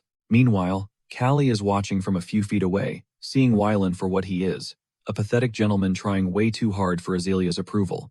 Callie breaks it down. Wylan might own a training center, but the guy knows nothing about real fighting. He's just chasing clout and quick cash. He remembers a time Wylan literally sold off his estate's prizefighters actual human beings just to turn a profit. Wylan, still convinced he should have won the bet with Azealia, suspects this is all a setup to clown on him, so he starts throwing verbal jabs at Callie. He declares that Callie's downfall is coming, and then has the nerve to ask Azealia to join him. which instantly sets Callie off. The weather's perfect, the sun is blazing, and Callie finds himself drifting off, lost in memories of his past life. A nagging thought cuts through the haze. Can he really leave Azealia alone with a creep like that? His mind flashes back to the bloody floors of the ring, the countless matches he'd fought. He was a monster back then, ruthless and arrogant. No one ever got back up after taking one of his devastating punches, but he learned that cruelty is a two-way street. He remembers one opponent who used a dirty, vicious move to take him down, shattering his fist in the process. For a long time, all he wanted was revenge for that broken fist, but now, he thinks if he could only go back, he would never make the same mistakes. His thoughts are shattered as he wakes up, flooded with relief to realize it was all a dream. This is his second chance, because if he had truly returned to the past, he would have been the same arrogant fool. Just then, a maid sprints over, begging for his help. She gasps that Wylan is drunk and out of control, and he's cornered Azealia, demanding a reward. Since he spent a fortune on that ruby necklace, his demand is absolutely foul. He wants her to repay him with her body. In retaliation, she slams her fist into his stomach, completely knocking the wind out of him. He strikes her back, sending her sprawling to the ground. In that same instant, Callie charges toward them, only to be blocked by Wylan's guards. They refuse to let him get near their master. He growls, warning them to move, or this won't end well for any of them. One of the guards just laughs him off, calling him a low-tier fighter who can do nothing but throw punches. The next thing he knows, Callie's fist connects with his eye socket, sending a shockwave of fear through the others. One of them immediately turns and runs to get more men. While the rest try to stop him, Callie plows through them to save the helpless Azealia. He reaches them just in time to see Wylan, forcing himself on her, demanding she pay him back. She cries out, asking if he has any shame at all for what he's doing, but he just keeps hurting her, snarling that she better not resist. That's when Callie unleashes a devastating blow. Wylan slams into the ground, completely shocked by his raw power. Callie roars, demanding to know if he has any clue what he's doing. Wylan actually tries to justify it, saying he's just collecting compensation for the expensive necklace he bought. That answer makes Callie see red. With every ounce of his strength, he lands another punch, then drags Wylan over to a water trough. He repeatedly shoves his face under the surface, yanking him up for air only to scream, "Are you sober now?" The gossip spreads like wildfire among the nobles. The second son of Count Joseph was just beaten to a pulp by a slave. Wylan decides on immediate damage control to prevent his family from becoming a joke. His plan: execute the slave without a second thought. He also vows to make sure Baron Gadolf's family is erased from the political world forever. When Baron Gadolf hears this, he is consumed by fury. He can't even fathom someone daring to touch his daughter. Then, he gets the update. Callie is being held in the guardhouse, completely at their mercy. A wave of gratitude washes over the Baron. He's thankful for the slave's courage in saving his daughter, but he knows he's powerless to protect him. Any attempt to step in would spell the ruin of his entire family. Nixar agrees, stating that this is simply the fate of a slave. The next moment, the door swings open and Azealia storms in. Her father tells her she needs to rest, but she flat out refuses. Pleading that Callie deserves some form of justice after saving her life on 2 separate occasions, she reminds him that even a common animal gets rewarded for protecting its master. But he's a stone wall, assuring her the situation is being handled. At that moment, Nixar steps in, reminding her that they're completely out of options and have no moves left to make. Meanwhile, inside the Wesley guardhouse, the place is buzzing. Everyone's hyping Callie up for having the guts to knock out a noble. To many, he's an absolute legend. He asks a guy sitting nearby what he's in for, and the man casually reveals he's a pickpocket. Callie just scoffs. Pathetic. As he sits there on the cold stone, it hits him like a truck. His dream of becoming a boxer is gone. Again. But the thought of what would have happened if he hadn't saved Azealia? That regret would have been 1,000 times worse. He knows protecting her was the only real choice, no matter what came next. Finally, Judgment Day arrives, and he's hauled into the courtroom. The judge looks down at Callie, identifying him as a slave belonging to the Agas family, and asks if he admits to assaulting Joseph William. Joseph is standing right there, a smug look on his face, flanked by 4 witnesses all decked out in bandages with fresh marks on their faces. They're all there to point the finger and seal his fate. And Callie? He admits it all. The courtroom erupts into chaos, a sea of voices screaming for his execution. They demand his head on a spike, his body put on display for the entire city. To Callie, their shouts are just background noise, meaningless static. He can only wonder how it was fair for William to hurt Azealia and get away with it. The judge's gavel slams down, delivering the verdict: death. He then asks if Callie has any objections, but in that exact instant, the doors swing open, and Duke Wesley strides into the courtroom, requesting the floor. He acknowledges that Callie's crime is severe, but he reminds everyone that the Harvest Festival is supposed to be a time of mercy. Looking directly at Baron Doran, he clarifies that he's not arguing for Callie's innocence, but insists he should die a slave's death. He proposes a spectacle, a fight to the death between Callie and Ogre, a notoriously brutal executioner. Turning to Baron Doran, he confirms that Ogre has handled plenty of executions, and the Baron has to agree. The Duke then announces the match will be the grand finale on the last day of the festival, all for the crowd's sick entertainment. His slick words make one thing crystal clear: this isn't a fight, it's a public execution, pitting a nobody against a certified monster. He even spins it as an act of mercy, letting him die in combat. The decision is final, and Callie is completely floored by the idea of having to face that kind of beast. He just needs Count Joseph's permission, which is given with a simple nod. The Duke, thrilled with his own brilliant scheme, sees it as the ultimate win-win. He's fully aware of Callie's incredible artistic talent, and, no cap, he would have bought him if not for this whole mess. The judge makes the official announcement to the court. The execution is off, replaced by a deathmatch between Callie and Ogre. William, however, keeps running his mouth, threatening to kill him. His taunts are just a desperate attempt to get under Callie's skin. He's absolutely giddy about the fight, drooling at the thought of watching Callie get ripped to shreds. Despite the threats, Callie's expression is like granite. He figures if fate dragged him this far, then fate can carry him to victory. A flicker of confidence ignites within him. He's betting everything on his own strength and will to survive this battle. Callie is led to a waiting room where a guard quietly tells him he'll be rooting for him in the match, because he did the right thing, protecting the lady. As he's listening, a crowd is gathering outside, asking the guards to see him. Moments later, Kijo and Torres burst in with their instructor. Kijo immediately thanks him, saying he did them all a favor by punching a guy who totally had it coming. Horace is grinning from ear to ear, admitting he's always hated that dude. He finally sees that Callie is a genuinely good person. "Don't you dare die," he says. "You have to win." Then, Nixar offers him some food to build up his strength for the fight. He adds that Ogre might be stronger, but he believes Callie has the skill to outmaneuver him. They all wish him luck. It finally sinks in for our boxer. There are people in this world who would actually be sad if he died, and that thought is more than enough to fight for. Later, Azealia herself shows up at the guardhouse. She knocks, and when he sees her, he demands to know why she's there. She replies that she never turns her back on someone who has helped her. He tells her she should be more concerned with her own reputation instead of him, reminding her that getting kidnapped by bandits and then cornered by that creep has already put her in a dangerous position.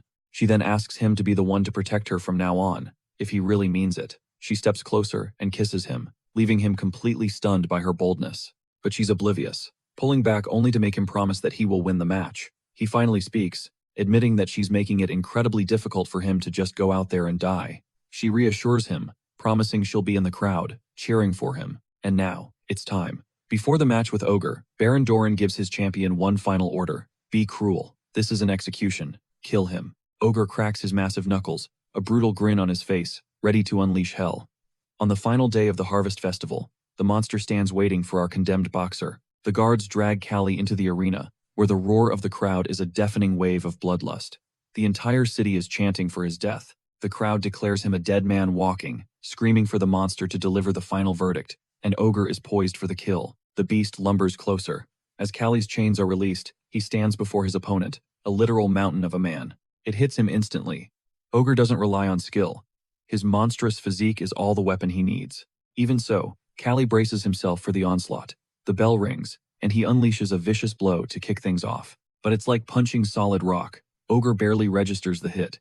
His muscles are so dense that the shockwave from his fist kicks up a sandstorm. He continues to menace Callie, whispering threats of his imminent demise. But our boxer stays cool as ice. He understands that the universe always finds a balance. Ogre might have the brawn, but he's got nothing upstairs. Callie believes that humanity's greatest weapon, strategic thinking, can always conquer sheer brute force. He knows that technique and tactics are his only keys to victory, and he's fully prepared to use his hardened body to neutralize the monster's power. Callie stares Ogre down, and the entire crowd is convinced he's completely lost his mind and is on a suicide mission. Even Torres and Kijo are stunned by his defiant stance. Baron Doran questions if Callie is just planning to give up and die. As the two combatants face off, Ogre throws a massive punch, but Callie masterfully weaves to dodge it. He commits to a new strategy: perpetual motion, focusing entirely on evading every strike, knowing his previous hesitation left him wide open. He's resolved to be faster, to leave no openings. But here's the crazy part. Despite Ogre's colossal size, his speed is unreal, making this fight an absolute nightmare. As the match rages on, The Duke starts to see Callie's unbelievable courage and next-level skill. He realizes that abilities like these could completely revolutionize the sport of boxing. The two are locked in a fierce exchange, with Callie constantly on the defensive. Instead of looking for a finishing blow, he's patiently waiting, stealing his nerve for the one perfect punch that will end it all. He's analyzing Ogre's every move, realizing that the more aggressive the monster gets, the sloppier and more predictable his attacks become. The audience is glued to the spectacle, watching in utter disbelief as the battle unfolds. Finally, Callie connects with a thunderous punch, leaving Duke Wesley absolutely ecstatic at the boxing revolution happening before his eyes. Despite his raw power, Ogre unleashes his full fury, but Callie counters with surgically precise strikes. He's picked up on the fact that while Ogre has immense destructive capability, his movements are painfully simple. Balling his fist, he lands a devastating body blow that leaves Baron Dorman speechless and stuns the audience, completely flipping everyone's expectations. Kijo and Torres are ecstatic, witnessing his brilliant strategy play out. This time, he's not aiming for the head or neck. Instead, Callie is playing the long game, focusing on letting fatigue and accumulated damage do the work as the fight wears on. Ogre starts gasping for air, his muscles starving for oxygen and losing their power. But here, Callie makes a crucial mistake. He completely underestimated his opponent's will to survive. Even running on fumes, Ogre keeps pushing forward, catching Callie totally off guard. Even though he's drained most of Ogre's stamina, the beast is still lethally dangerous. With a surge of adrenaline, Ogre hammers him with a brutal strike. The blow sends Callie crashing to the ground, the wind knocked out of him. He knows that if he hadn't blocked the impact with his arm, that single punch would have shattered it to pieces. As the fight reaches a fever pitch, Ogre seems more terrifying than ever, absolutely determined to end him. As Callie struggles back to his feet, he notices his opponent is also on his last legs. For the first time in his life, Ogre has been pushed this far in a fight, a feeling he has never known. All of his previous fights were over in an instant. Now, completely gassed and visibly fading, he's starting to stumble. Callie understands that everyone has a breaking point. Even the strongest titans can fall to exhaustion. Ogre's time is running out. Callie knows this is his last chance, with the giant looking completely spent. Ready to gamble it all, Callie slams a massive punch into Ogre's chest. The monster gasps, unable to breathe. Callie immediately follows up with another punch, but he feels a sickening pop as his own wrist dislocates from the sheer power of the strike. He landed on Ogre's unprotected jaw. The giant stumbles, but Callie presses forward with a relentless barrage. Leaping high into the air, he brings his fist crashing down on Ogre's neck. Fluid spews from Ogre's mouth as his eyes roll back, and his colossal body finally slams into the ground. The arena is dead silent, the crowd unable to process that the unbeatable champion lies broken on the floor. With Ogre down, our hero has claimed victory. His friends erupt in cheers, celebrating his impossible triumph. But then, the unthinkable happens. Ogre's eyes snap open, and the monster, despite his catastrophic injuries, gets back up. Our dude is frozen in shock as Ogre finds one last spark of strength and throws a world-ending punch. Ogre's first instinct is to kill him, but instead, he just swats him with his paw like a football. Callie goes soaring through the air before crashing hard into the ground. An audible crack echoes through the stadium and his friends start screaming, claiming it's a foul. Someone in the crowd barks that this isn't a sport, it's a public execution. Callie is completely frozen, just staring. He watches the ogre's rage just boil over, unable to compute how the beast moves with such blinding speed, after absorbing so much damage. At the same time, Callie's own body is screaming, battered, and on the verge of collapse. He's running on pure adrenaline. Then it happens. The ogre unleashes one last, bone-shattering punch, and Callie is sent flying to the canvas. The monster towers above him, basking in his supposed victory, as a raw scream of agony rips from Callie's throat.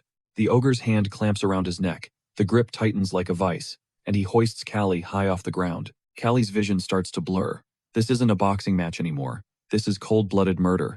He just hangs there, utterly helpless, trapped in the ogre's suffocating hold, flailing uselessly and begging for his life. The ogre's face contorts with even more fury, but in a sudden, feral move, Callie lunges forward and bites down hard on the monster's ear, tearing it clean off. With a roar of shock, the beast releases him, and Callie crumples to the floor.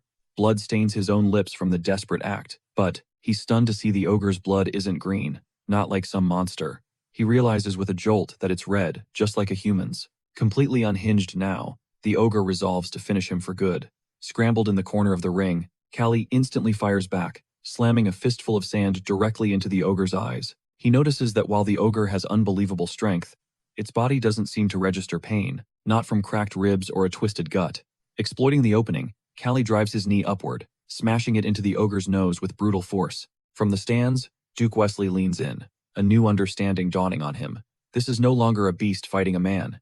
This is a beast fighting the best damn boxer he's ever seen. He finds himself rooting for Callie's survival. The crowd, catching the same fire, suddenly turns the tide. The entire stadium explodes, chanting Callie's name, their voices a unified roar of support, willing him to win. Fueled by this newfound energy, Callie delivers a devastating hook straight to the ogre's jaw. A spray of blood erupts as the monster finally crashes to the ground. In that single, silent moment, the ogre knows it's over and doesn't move. Utterly spent but standing, Callie is flooded with relief and pride, having conquered an impossible foe. The stadium is a deafening echo of his name, a celebration of his impossible victory. But Baron Doraemon stands there, completely shell-shocked, unable to process the ogre's defeat. Just as Callie turns to leave, Count Joseph's soldiers step in to block his path, insisting the execution must proceed. A wry smile plays on Callie's lips. He gets it. The match might be over, but his fight for survival sure as hell isn't. But then the crowd erupts, turning on the soldiers and hurling stones, demanding mercy for their champion. They scream at the guards, calling them cowards and insisting he be freed. Faced with this overwhelming public outcry, the soldiers actually hesitate, their will to carry out the sentence faltering. Count Joseph, witnessing the chaos unfold, demands to know what's going on. But Duke Wesley cuts in, strongly advising him to let Callie live. The Duke points out that it's the Harvest Festival. Winning the hearts and minds of the common folk is paramount. Executing their new hero now would completely sabotage the entire event. After a tense moment, Count Joseph realizes that ignoring the Duke would cause a political nightmare. He begrudgingly gives the order, allowing Callie his freedom. But as Callie walks away, Count Joseph's eyes are cold with a silent vow of revenge, promising himself he'll never forgive the Agesta family and will one day burn them to the ground. His rage simmers as he watches the boxer leave, like a conquering hero. Later, the doctor and Nixar are talking over Callie's state, and the doctor is just baffled, stating that him even being alive is a flat-out miracle. How his ridiculously fragile body managed to withstand that punishment, the doctor can only chalk up to some insane force of will. As they talk, the doctor awkwardly brings up the mountain of hospital bills for Callie's care. Nixar lets out a curse. Baron Gadolf still hasn't paid a dime for the medical costs, a fact that disgusts him. Right on cue, Azealia walks in and offers her own earring to cover the debt. She places it in Nixar's hand, asking if it will be enough to pay for everything Callie needs. The doctor inspects the jewel and agrees to continue the treatment, visibly relieved the money problem is handled. Abruptly, Callie starts coughing violently, a trickle of blood escaping his lips. His eyes find Azealia, and he weakly rasps, asking her who won the fight. She gently reassures him that his death warrant has been officially voided by the court thanks to the massive public demand for his freedom. Azealia tells Callie he earned this win, with nothing but sheer grit, and he finally feels a wave of relief wash over him. A profound sense of peace settles in, as he lets his body finally relax, the reality sinking in that he's actually alive. 1 week later, on a bright and clear day, Callie is still wrapped in bandages when an ecstatic Keijo bursts in for a visit. Keijo grandly proclaims him the hero of the Harvest Festival, bestowing upon him the epic title of Ogre Slayer, a nickname Callie finds incredibly corny, and he's getting seriously ticked off. Keijo just hits him with the fact that, like it or not, everyone is already running with it. It sinks in that the title has basically gone viral. Just then, Torres shows up, remarking how Callie totally lucked out in that match. But Callie instantly shuts him down, hitting him with a reality check that he was practically dead. The doctor then steps in. He lays out the good news. The bones in his face will patch up fast, and that strained ligament should be good to go in a couple of days. But there's a massive catch, his shin bone, which Ogre's insane punch completely shattered. That injury is throwing a major wrench in his comeback story. Callie knows damn well it's only because of Azealia and Nixar that he didn't get kicked to the curb, but he's getting the vibe they're cheaping out on his treatment. His mind drifts back to the grueling trek it took to reach the kingdom, a stark contrast to the much easier journey home. 3 months blow by, and winter descends on the land. The once vibrant landscape is now smothered in snow, and a biting chill poisons the air. Baron August, staring out a window, mutters that he's been waiting for 3 whole months, but his voice trails off, his train of thought completely derailed. Picking up on the heavy pause, Nixar steps up, asking what's really weighing on his mind. The Baron's expression remains unreadable. At that moment, Callie limps into the room, leaning heavily on a cane, each movement slow and agonizingly deliberate. Baron August locks eyes with him and cuts straight to the point, demanding to know if the mangled bone in his leg will ever truly heal. The grim realization dawns on Nixar. The injury struck right in the middle of Callie's growth spurt, and the bone was so pulverized that a proper recovery was never in the cards. The Baron, his patience worn thin, looks Callie square in the face, his voice heavy as he demands the unvarnished truth. And Callie confirms it, his words hitting like a physical blow. The leg is never going to be right again. At this, the Baron's composure completely shatters. He explodes, declaring that Callie's career is toast, that his fame means nothing if he can't fight anymore. Outside, the relentless snowfall mirrors the icy tension crackling in the room. The Baron pivots, zeroing in on their immediate problems, pointing out the dwindling firewood and pinning the blame squarely on Callie for their string of bad luck. He accuses him of poking the bear, the Joseph family, and dragging them all down with him. Then, he drops the ultimate bombshell. It should have been Callie who died. Pixar, who's been stewing this whole time, finally erupts. He jumps in, arguing that Callie's legendary skills would make him a phenomenal instructor. But Callie shuts the idea down, cold, leaving Kijo completely floored. He just states that it's his call to make, period. Kijo, beyond frustrated, reminds him that becoming an instructor is the highest honor a retired boxer could ever achieve, and that Pixar himself went out on a limb to recommend him to the Baron because he saw his raw talent. Still, Callie doesn't budge, which only infuriates Kijo more. He's convinced Callie just doesn't get what it takes to heal. Lashing out, he sneers, asking if that brawl with Ogre finally rattled his brain loose. Callie, totally unfazed, tells him to just focus on his own job. Rocked by his ice-cold reply, Kijo reminds him of his 7 incredible victories, while Torres chimes in, warning him about the Baron's fury. But Callie just brushes off their concerns. He says he's always been the bad guy, and that playing nice has never gotten him anywhere. He fires back, reminding them that the Baron was the very first person to ditch him. He thinks back on the last 3 months, trapped in bed, watching Kijo and Torres rack up fame, from one fight after another. For a split second, he considers the instructor gig, but ultimately decides, if he can't fight for himself, the title is meaningless. So, Callie gets to work, preparing firewood. The servants watch, thanking him, all of them noticing he's gotten way stronger, able to chop down trees effortlessly. One of the workers mutters that it'd be even better if his leg wasn't busted, but the first servant immediately shuts him up. Callie just says he'll be back on his feet soon, then tells everyone to get inside before they freeze. Despite his raw physical power, his mind is a storm. He walks into his room, thinking about his massive experience and deep knowledge of boxing, but his anger surges because no amount of medicine has been able to fix his shattered leg. To his shock, Azealia is already sitting there. She looks up and asks why he's trying to slam the door off its hinges. She notes how weird he's acting, while Callie can barely look her in the eye, the memory of their last meeting. In the guardhouse, fresh in his mind, Azealia cuts to the chase. She's here to say goodbye. He asks if they're leaving, and she lays it all out. The Agesta estate is broke, their business completely choked out by the Joseph family. With the cost of living skyrocketing and luxuries becoming a distant memory compared to basic needs, survival is getting tougher by the day, especially with a brutal winter rolling in. Callie processes the grim reality, realizing things have gotten so catastrophic that staying is no longer an option. He asks what they're going to do now. Azealia explains they have to look out for themselves now to get by. Worried, Callie asks if the master is going with them, but Azealia tells him the man is broken and too weak to travel. She says the master is terrified of Count Joseph and has locked himself in his room for days. He's drowning in shame over the beatdown the Joseph family delivered, forced to accept the brutal truth that power is the only thing that matters. As Callie listens, he's struck by how much she's matured and how sharp her thinking has become. She voices her own frustration, saying that if she had power, she could be the one protecting her family. Callie finally gets the full weight of their desperate situation and starts to think about what he can do to help them through this nightmare. Azealia insists she has to repay him for saving her life twice. Seeing this young girl ready to face the world head-on, Callie decides he has no right to stand in her way. A few days pass. Some guys wander up and ask him if he's a boxer. He confirms it, explaining that he's out here for rehab training, though he privately wonders how chopping wood is supposed to fix his leg. He starts swinging an axe at the trees but quickly finds out that his boxing skills are totally useless for this kind of work. But he's determined to get his strength back, so he grips the axe and gets to it. A worker sees him struggling and points out he's holding the axe all wrong, then shows him the proper form. He explains that just using brute strength is a rookie mistake that only works for a second. Technique is what really counts. This is a complete revelation for Callie, who suddenly understands that skill can trump raw power.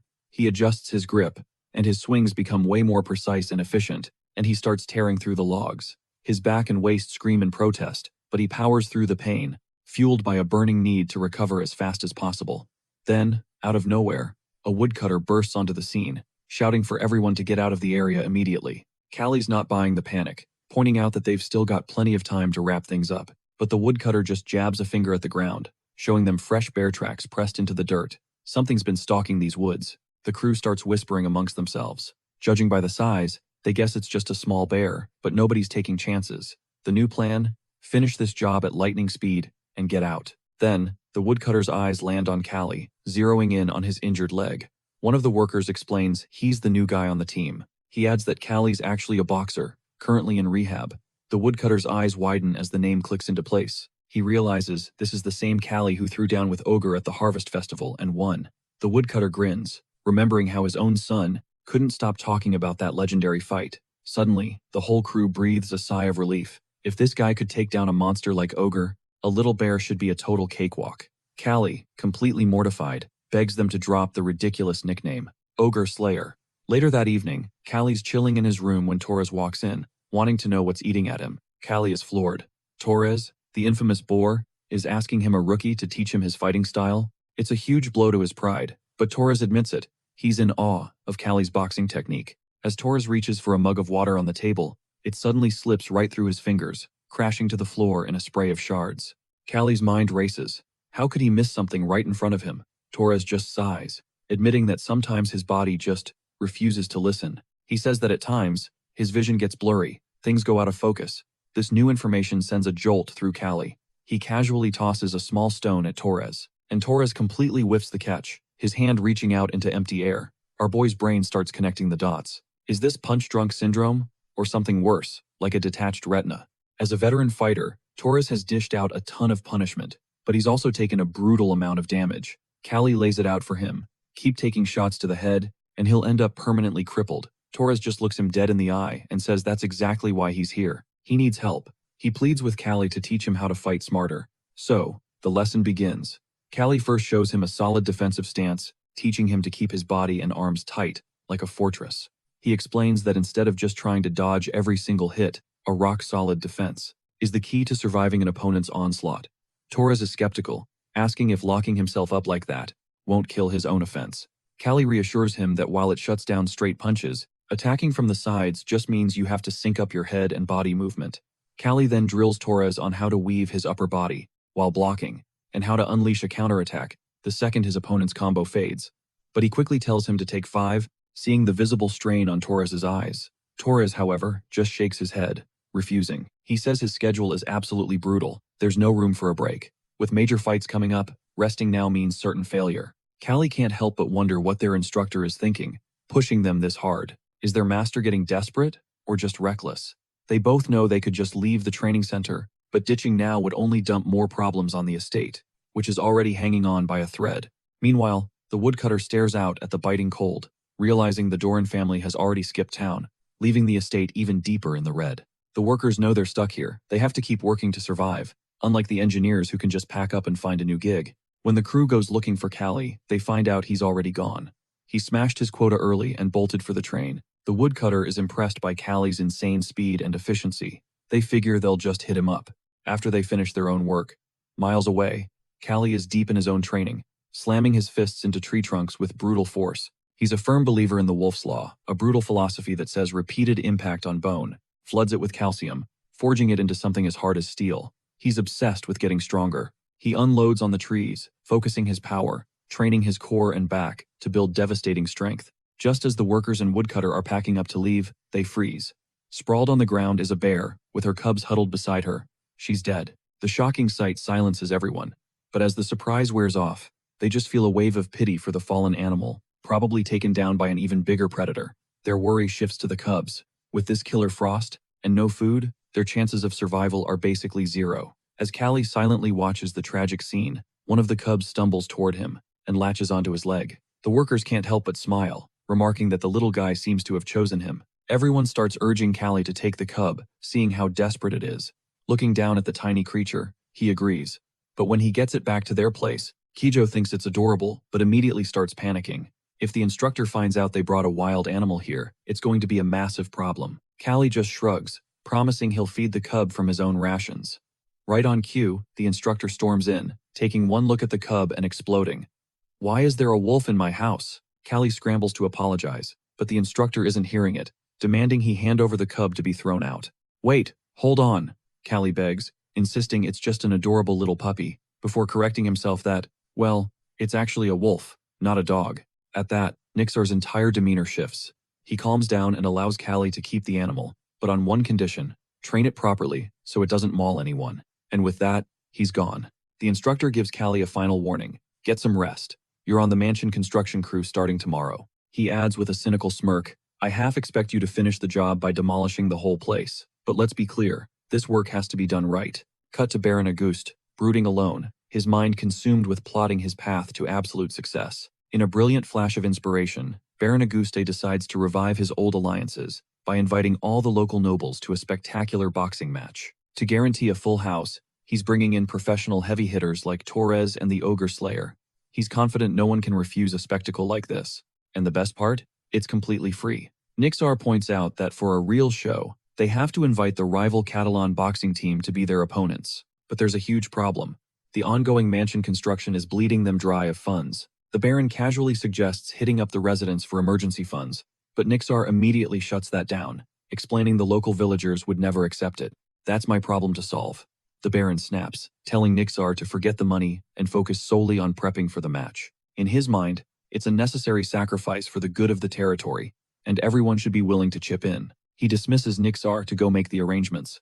Days later, a procession of luxurious carriages begins to arrive outside the mansion. For the first time, noble families are flocking to the Auguste territory, lured by the promise of a free, high-stakes boxing tournament.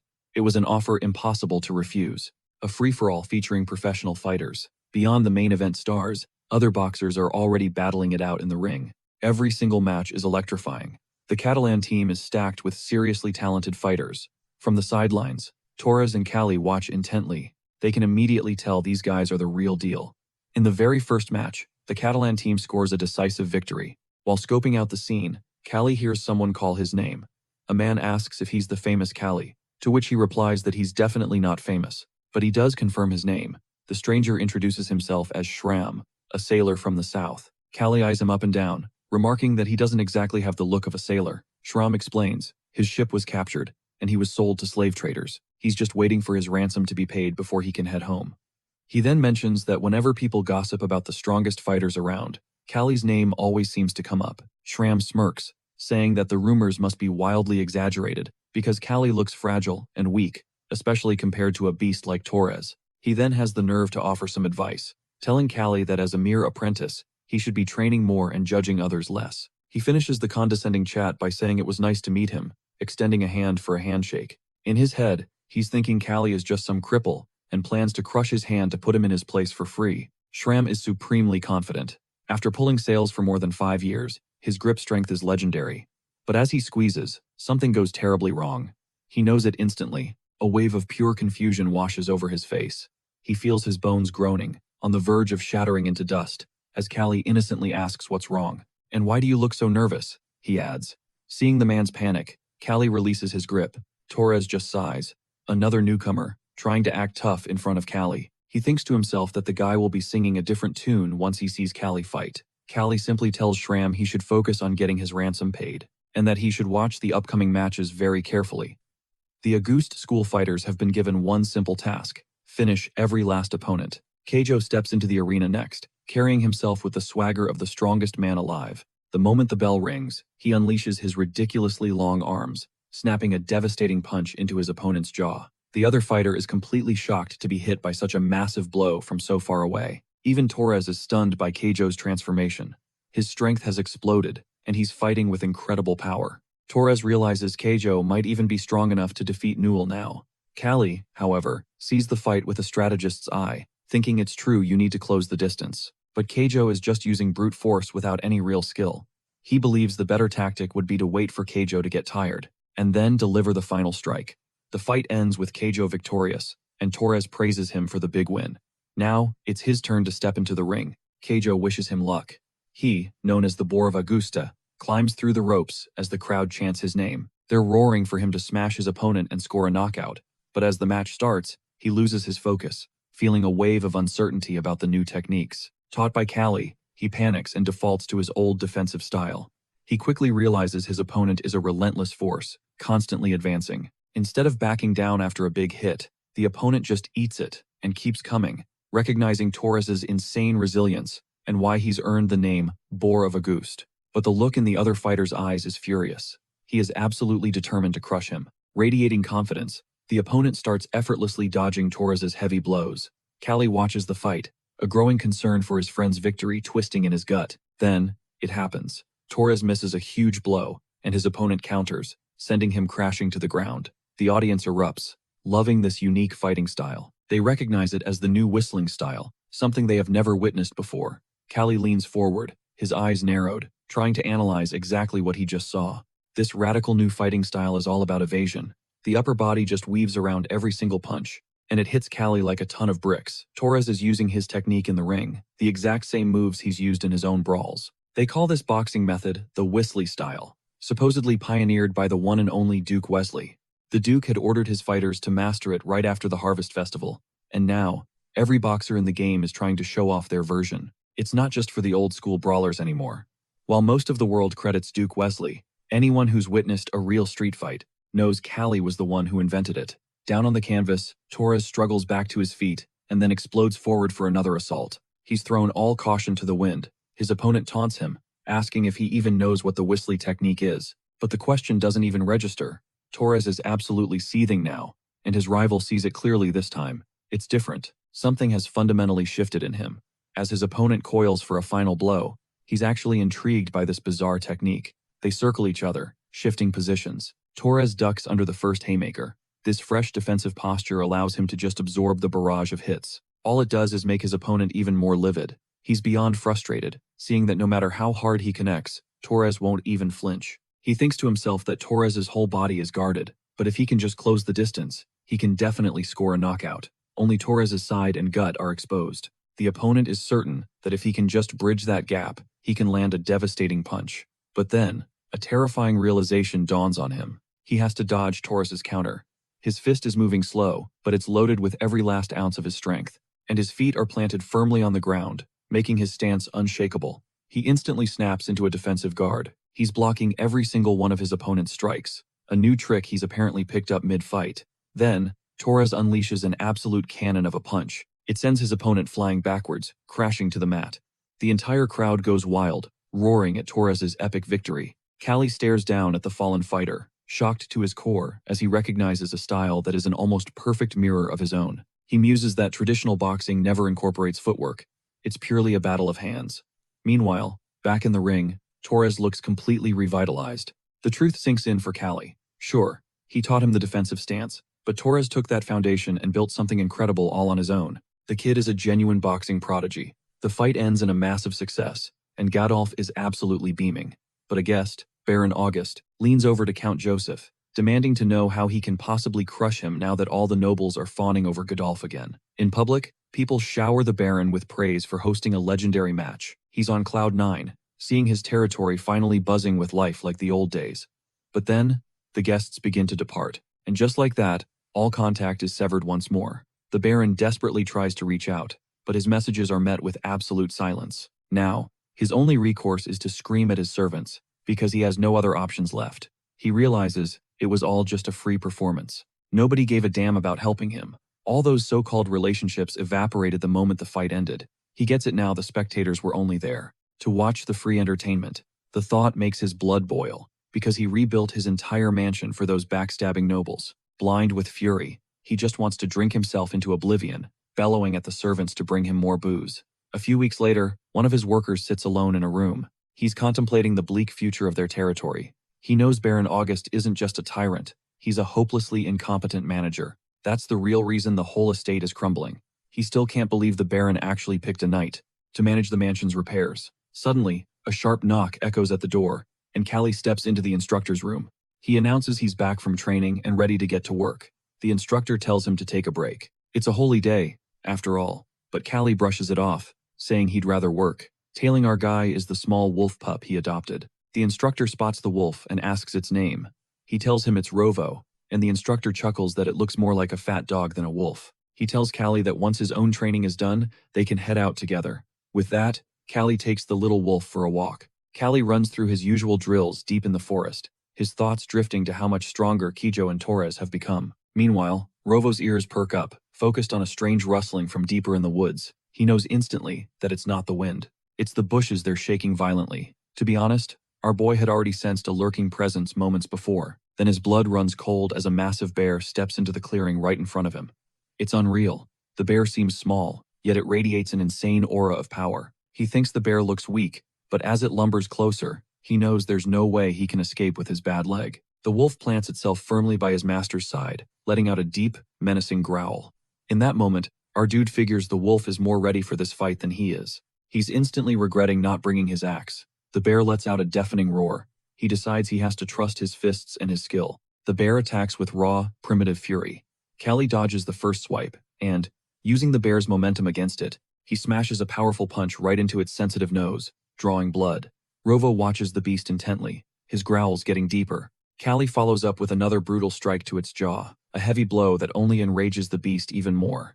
It immediately lunges at him, as the beast shreds his clothes to ribbons with its claws. But our guy just digs in, bracing for another devastating blow. Meanwhile, the instructor is dead to the world in his hut, the night air biting cold. Suddenly, a sharp sound shatters the silence, yanking him from his sleep. He grabs his axe and creeps to the door to investigate the disturbance. But when he swings it open and steps outside, his jaw hits the floor. There stands our boy, his clothes in tatters and caked in blood. In a low voice, our dude admits he got worried. He says the instructor wasn't answering the door for way too long. Snapping out of his shock, the instructor immediately demands to know about his wounds. But our guy just smirks and tells him they're having bear stew for dinner, because he took care of the main course out in the forest. The instructor is absolutely stunned by this, and then his gaze drops to the massive bear carcass lying on the frozen ground. News that Callie single-handedly killed a bear spreads like wildfire. The loggers buzz about it, admitting that while the bear wasn't a full-grown monster, it was definitely no cub either. They all agreed that taking that beast down with bare hands should have been completely impossible. Some of the crew call cap on the story, dismissing it as a wild rumor, but the loggers who've actually seen Callie's insane strength buy it without a second thought. These are the guys who witnessed him training like a demon in the dead of winter, shattering entire trees with nothing but his fists. As the brutal winter finally thaws, the Agast estate explodes with activity. A buzz fills the air, as everyone talks about the lady's imminent arrival. The massive gates swing wide to welcome her convoy, as carriages loaded down with salt and wool roll into the estate. Azealia makes her grand entrance and immediately asks where her father is. A knight informs her he's waiting in the mansion. And that's when it hits her after all this time away, her own father couldn't even be bothered to come greet her at the gate. As she's processing that sting of rejection, a woman and a small child wander by. Their faces light up, overjoyed to see her back home. The little boy, who has a bandage plastered across his nose, flashes her a huge smile. Looking at him, her heart aches, and she hopes she'll get to see our boy soon. Elsewhere, Callie asks a worker if Azealia has returned, and the man confirms she has. He adds that word on the street is, she's on a whole other level now. He also lets it slip that a massive party is being thrown at the mansion to celebrate her return. All Callie can think about is getting some real meat for dinner, a desperately needed break from his all-bear meat diet. Callie then has to break the news to Rovo that he can't tag along to the mansion, but he promises to bring back some of the good stuff. At dinner, they're treated to an insane spread of delicious food. But right in the middle of the feast, a knight appears and informs Callie that Lady Azealia has summoned him. On the way, he runs into Baron Agast, who actually seems pleased to see him after so much time. When he meets Azealia, she cuts right to the chase and asks about his leg. He plays it cool, claiming it doesn't really bother him, even though it's nowhere near healed. She sees right through it, knowing there's no way he's comfortable with an injury that severe. She then pivots, launching into her own success story. She details how Count Joseph tried to sabotage her at every turn, which makes Baron Agast's blood boil, but she refused to let that snake interfere with her work, and went straight to the imperial capital.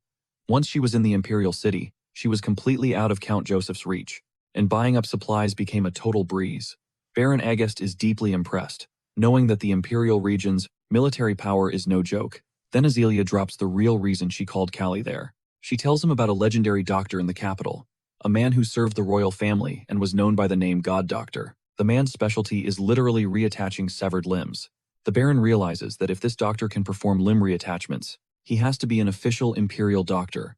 But he's skeptical, doubting that a high-ranking imperial doctor would ever bother treating a minor noble from the Agast kingdom. Azealia reassures him, claiming she has connections within the imperial family and can arrange the treatment with a simple request. She adds that during wartime, this doctor even welcomes injured imperial soldiers. So, she's decided to take the boxer with her to the capital, a power move designed to prove to her father just how invaluable she is. Meanwhile, Callie's mind is reeling with the possibility of treatment for his leg. He asks Azealia if this is for real, and she promises she'll do everything in her power to make it happen. But she's hiding her true motives, since direct access to the imperial family isn't something she can actually guarantee. Back at the training camp, the young fighters are grinding away, but Callie is completely zoned out, lost in thought about his leg finally healing. Nixar wanders over and asks for his opinion on the trainees who are gearing up for the next match. Callie just stares blankly, the question barely registering. The instructor has to jump in and remind him that the big test for the boxers is literally the next day, highlighting the two top contenders, Takayan and Shram. They break down the fighters' styles. Takayan has unbelievable flexibility and lightning speed, while Shram is a beast of pure muscle with an unyielding will to win. Looking at them, Callie realizes that the motivation to finally return home is one hell of a powerful driving force. The coach is totally baffled by Callie's gloomy mood. He figures the kid should be thrilled about the chance to get his leg fixed. Later that night, lying alone in his room, Callie can't help but wonder if an operation like that is even possible. He thinks back to how wrecked he was after the ogre fight, remembering it was pure luck, not medicine, that pulled him through back then. Crushing doubt begins to creep into his mind, making him feel like this hope of healing his leg is nothing more than an empty, impossible dream. But then, he steels himself, deciding to keep his head up, remembering just how much Azealia is grinding for his sake. Kijo spots Kelly slamming his fist on the table and calls him out, telling him to get out and hit the training grounds instead. But Keijo fires back that the pugilist test is tomorrow, and he's taking the day off to rest. Kelly is completely thrown by this revelation, struggling to wrap his head around why he'd even enter the test. "It's the only play I've got," Keijo explains. While roughhousing with a baby wolf he finds adorable, he asks Kelly if he's going to throw his hat in the ring. Our boxer just stays silent, his mind racing, trying to figure out what's driving Keijo to do this. The next day dawns, and the pugilist trials commence.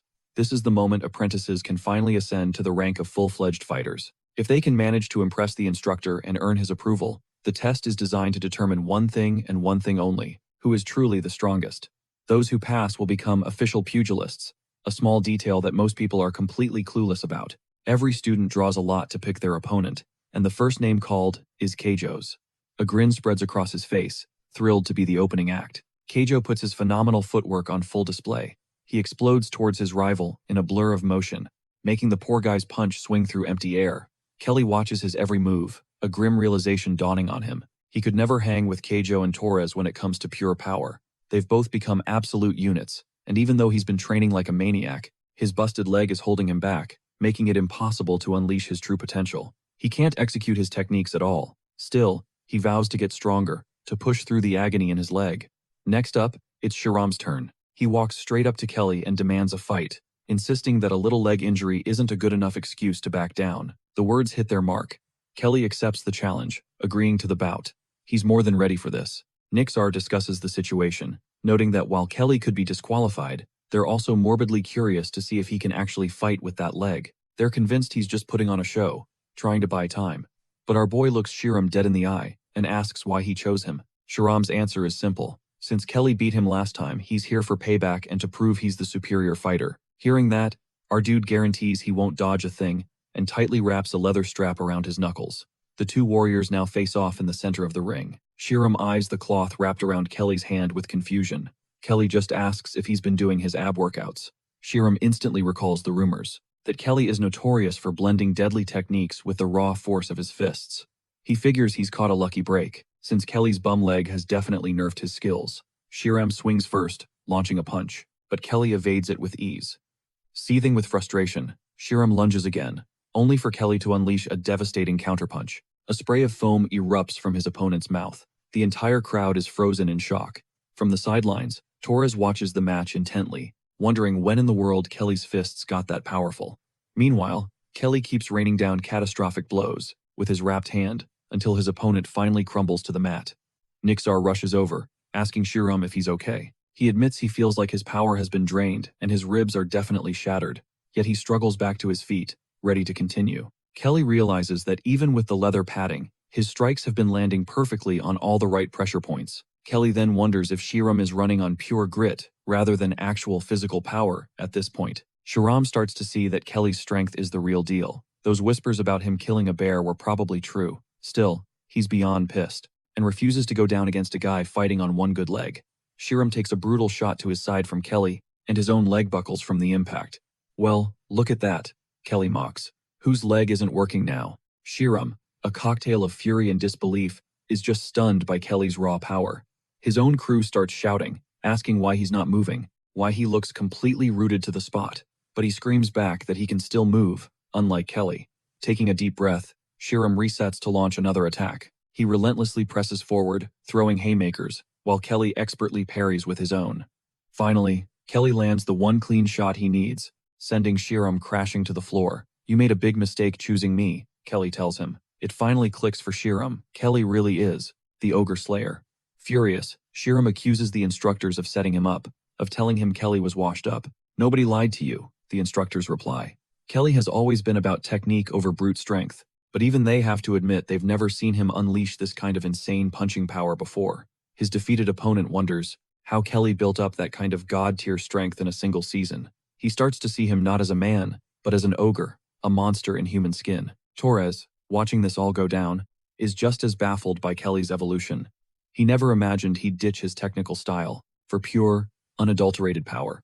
The boxer announces that he's switched up his game plan, deciding not to dodge anymore. He's going to land his hits, no matter the cost. And that's when Torres sees it. Kelly's leg is completely shot. Fueled by Kelly's raw strength and unbreakable spirit, Torres is itching for a showdown to see who's really top dog.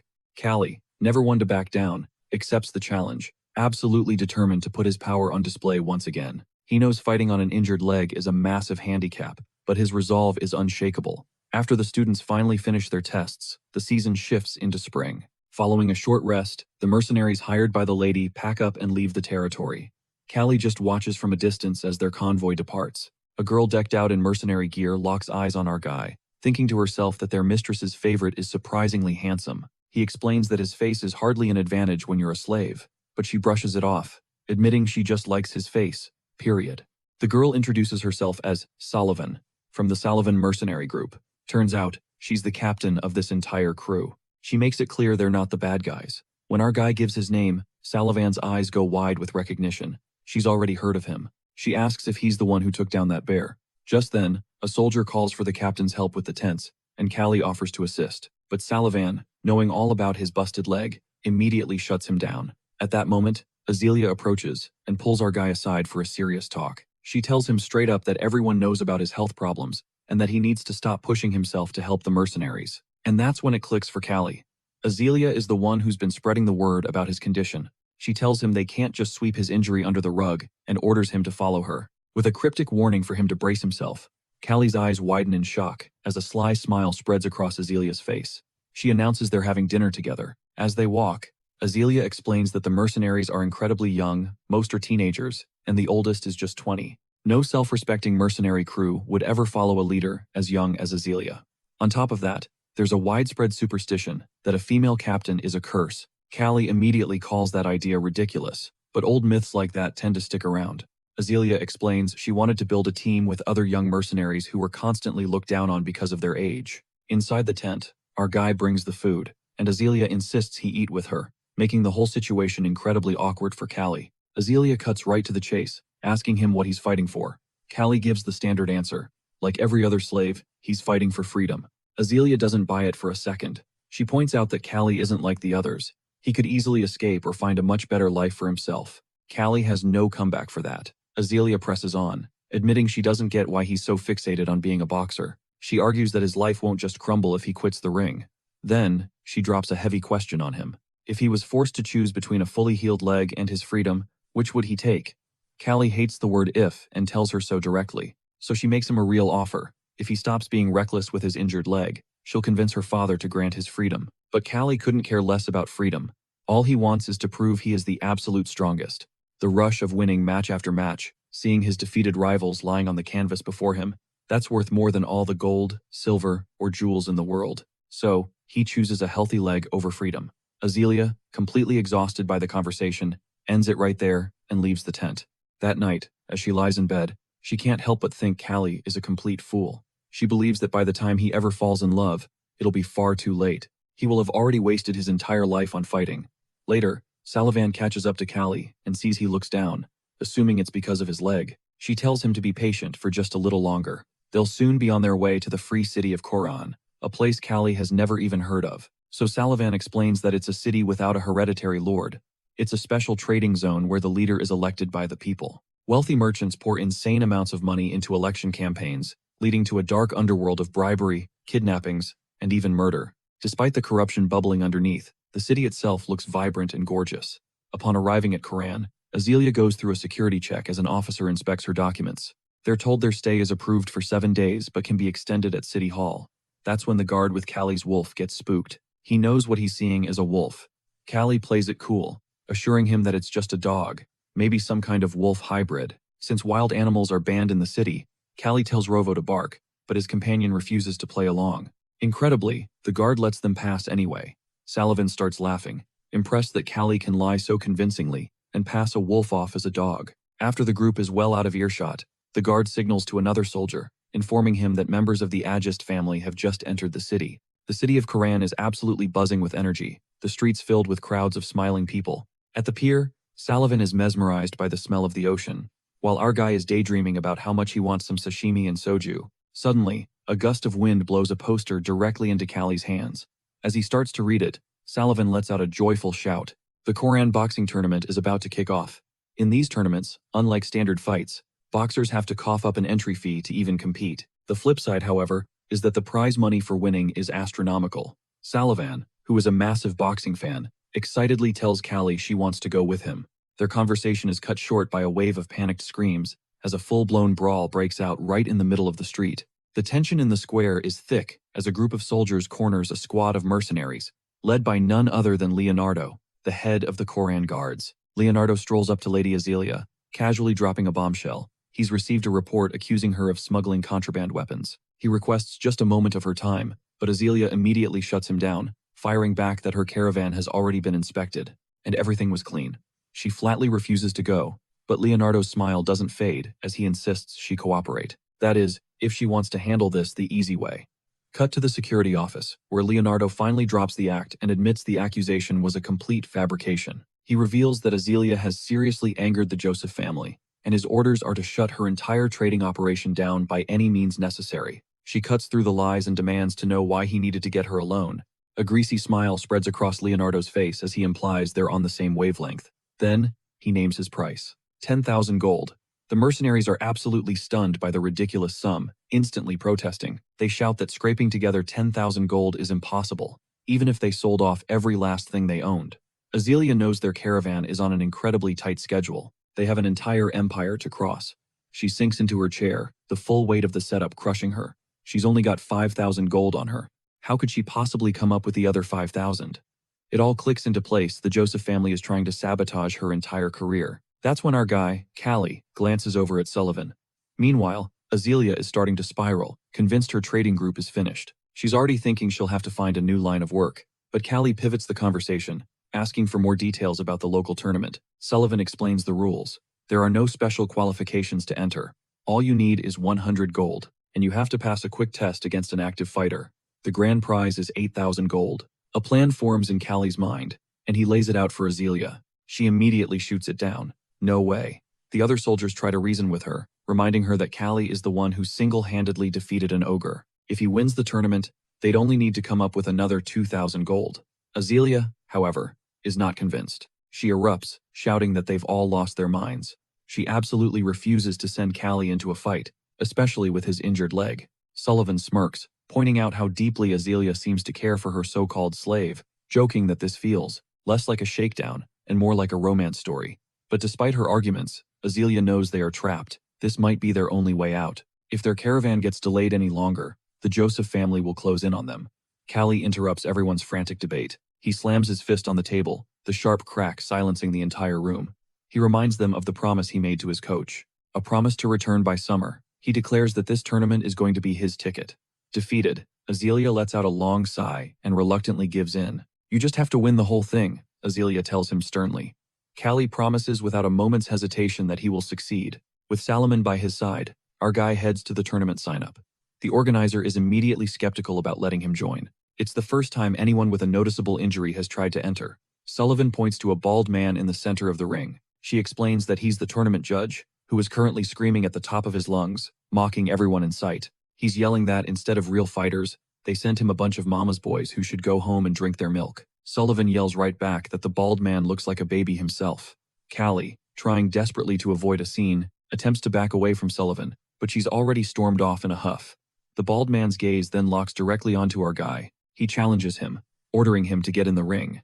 As Callie walks forward, the crowd watches in stunned silence. Murmurs spread as they try to figure out what a disabled person is doing here. This arena is only for competitors, and they think he needs to get lost, fast. Callie marches right up to the judge and presents his pass, proving he's a registered participant, and that he has every right to be there. The judge is dumbfounded, unable to process the situation. What is the world coming to when kids who can barely walk are trying to enter boxing tournaments? The bald judge thinks to himself that he's going to enjoy teaching this kid a lesson. Callie steps into the ring, his fists clenched, his eyes blazing with fierce determination. Meanwhile, Sullivan watches from a hiding spot nearby as the scene unfolds. She starts to wonder if Callie is actually the legendary ogre slayer. She feels a little guilty for ditching him earlier, but she tells herself that if he truly is the one who killed an ogre, then this will all work out. For Callie, the mission is simple. Just win. That's it. And within mere seconds, the entire audience, Sullivan included, lets out a collective gasp. Nobody can believe what they've just witnessed. Callie is still standing right where he started, while the bald opponent is sprawled out on the ring floor, completely clueless as to how someone with an injured leg just took him down. Callie coolly asks if his opponent wants to continue. Hearing this, Sullivan just erupts into laughter, cheering for Callie's insane victory. She realizes that his win was no fluke. It's the first time she has ever witnessed such a devastatingly powerful punch. Callie, however, doesn't seem quite as thrilled, crediting his success to something else entirely. Sullivan scoffs at the idea of carelessness, insisting that making an opponent drop their guard is a masterclass skill, and calls Callie's performance absolutely brilliant. Then, in a flash, she gazes at Callie with a deeper sight and sees his aura. A sudden realization hits her. This is not the energy of a broken slave. It's blazing, utterly radiant. And now, Sullivan finally gets why the noble lady is so obsessed with this guy. That night, as Callie lies in bed, he replays the fight in his head, admitting his opponent was a total pushover. The guy was all brawn and no brain, relying only on his massive size and raw strength. But Callie can't shake the worry that smarter fighters will exploit his gimpy leg, and that's when he'll be in deep trouble. The following day, after their midday meal, the tournament officially kicks off. A roster of fighters goes up, and you can feel the tension as powerful. Trained warriors begin their warm-ups. The training room is thick with the stench of sweat. Azalea pinches her nose, completely grossed out. Callie has no idea why she insists on tailing him. Salomon is right beside them, her own face buried in her sleeve. The drawing for the initial matchups begins. Callie pulls the number 4. His opponent is number 3. Salomon leans in, explaining that this tournament operates on a whole different level from regular fights. Callie has to fight every single day, with the only break coming during the women's semifinals. To win it all, he needs to lock in 5 victories, back to back. She's terrified of what might happen if he draws a monster in one of the early rounds. Callie instantly understands the disadvantage. The damage and injuries will just pile up. The random draw is designed to guarantee fairness and stop any shady dealings, especially with so much prize money at stake. As they're talking it over, the announcer calls numbers 1 and 2 to the stage. The two fighters lock eyes, the air crackling with intensity. A moment later, numbers 3 and 4 are told to get ready. Boxer number 3, a guy named Spirion, scans the room, searching for his opponent. Sullivan mutters that Spirion looks like some rich kid playing fighter. Callie and Spirion finally face off. Spirion is taller and built way more powerfully. Then they both approach, offering a hand and wishing for a good, clean fight. Spirion seems surprisingly friendly as the two shake hands. The crowd immediately starts mocking them. After Spirion walks off, Sullivan speculates he's probably from some wealthy family, just here to test his mettle. Callie remembers the handshake. Spirion's hands weren't calloused or rough at all. He starts to think Sullivan might be right, this guy is a total amateur. Sullivan, on the other hand, lets out a quiet sigh of relief, thankful that Callie's first opponent seems like an easy win. Sullivan, who despises nobles with a passion, slams a heavy bag of coins on a table and asks her soldiers if they trust her judgment. The mercenaries' eyes go wide, assuming it's payday, and they are totally here for it. But Sullivan drops a bombshell, announcing that the money 6 months' pay for the entire squad is all being wagered on Callie to win. The soldiers erupt in protest, shouting that Callie isn't the fighter he once was, and that his leg is completely wrecked. Sullivan stands firm, reminding them that she has never, ever led them astray. She reassures them that her gut is screaming that this is the right call. A tense silence follows before one mercenary slowly raises his hand, siding with her. He declares that if it wasn't for their captain, he'd have been dead long ago. Slowly, one by one, more hands rise in agreement. From behind a wall, Azealia watches the entire intense exchange between the mercenaries. She is burning with curiosity about what they're plotting. The tournament begins the next morning, with the first stage featuring 32 grueling rounds. The stands are overflowing with spectators. In the ring, a couple of absolute brutes are trading vicious blows. One of them takes a devastating hook straight to the jaw. Callie watches the fights, and quickly sees that the skill level of the competitors is way higher than he anticipated. For example, one of the fighters currently in the ring is clearly setting up a feint to block his opponent's line of sight. The second he pulls it off, he unleashes a brutal strike right into the blind spot. In the modern boxing of Callie's past life, this was a basic, fundamental tactic. But in this world, this kind of strategic fighting is almost revolutionary. He figures this fighter has to be incredibly experienced. In the ring, the action plays out exactly as Callie foresaw. The other boxer gets rocked by a shot to the face and collapses. The referee declares contestant number 2 the winner. Up in the stands, the crowd is a mix of chaos and emotion. Some are erupting in cheers for the victor while others are screaming in rage after losing the money they bet on the loser. The roar from the crowd snaps Callie out of his analysis. Before he has a moment to brace himself, his number 4 is called to the ring. Callie limps his way toward the ring. His appearance is anything but threatening. Murmurs spread through the audience, with people wondering if this guy is going to die before the fight even starts. I can't believe they're letting him fight with those injuries. Spirian promises not to underestimate him, even if Callie isn't at 100%. A dark thought crosses Callie's mind. If Spirian really is a noble, beating him senseless could cause major problems down the line. He decides to end it cleanly, with one perfect shot to the chin. Callie gets into his fighting stance, but before he can launch an attack, Spirian closes the distance in a blur and smashes a straight punch right into Callie's face. The punch connects flush. Callie has zero time to react. Spirine unloads a blinding combo and then dances back out of range. Okay, Callie knows he's got to switch to defense. He throws up a guard, but Spirine's fist just phases right through it. Callie eats another nasty blow, and just like that, Spirine vanishes again. Our boy tries to fire back with a counter, but Spirine sidesteps it like it's nothing, laughing his head off as he backs away, taunting that Callie's fists are oh so scary and powerful. But low-key, something about Spirine's moves feels familiar, and Spirine confirms it, smirking that he paid a visit to the Duke of Fists' estate just to master this very style. That revelation hits Callie like a ton of bricks. The fighting style Spirine is flexing right now, that's his style, and it all clicks. Spirine was banking on him being underestimated this whole time. The playful look on Callie's face vanishes. Playtime is over. He ducks under Spirine's attack, slips inside his guard, and hammers a shot into his ribs. Suddenly, a memory of watching Torres fight flashes through his mind, and he's certain of it now. The copycat style has a fatal flaw in its footwork. The way the force travels from the ground to the fist is completely off. Without a proper anchor to the ground, a punch has no real juice. You can't deliver a knockout blow with just muscle.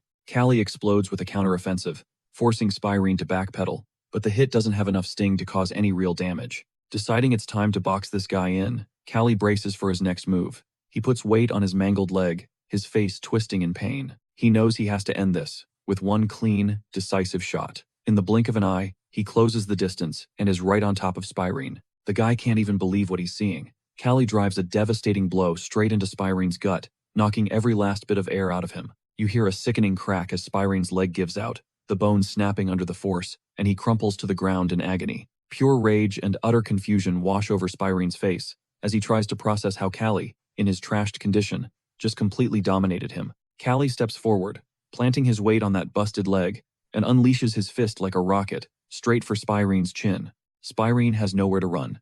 The fight is done. The other boxers just stare, absolutely stunned. It's a total shock to them that this kid with the limp is actually a monster.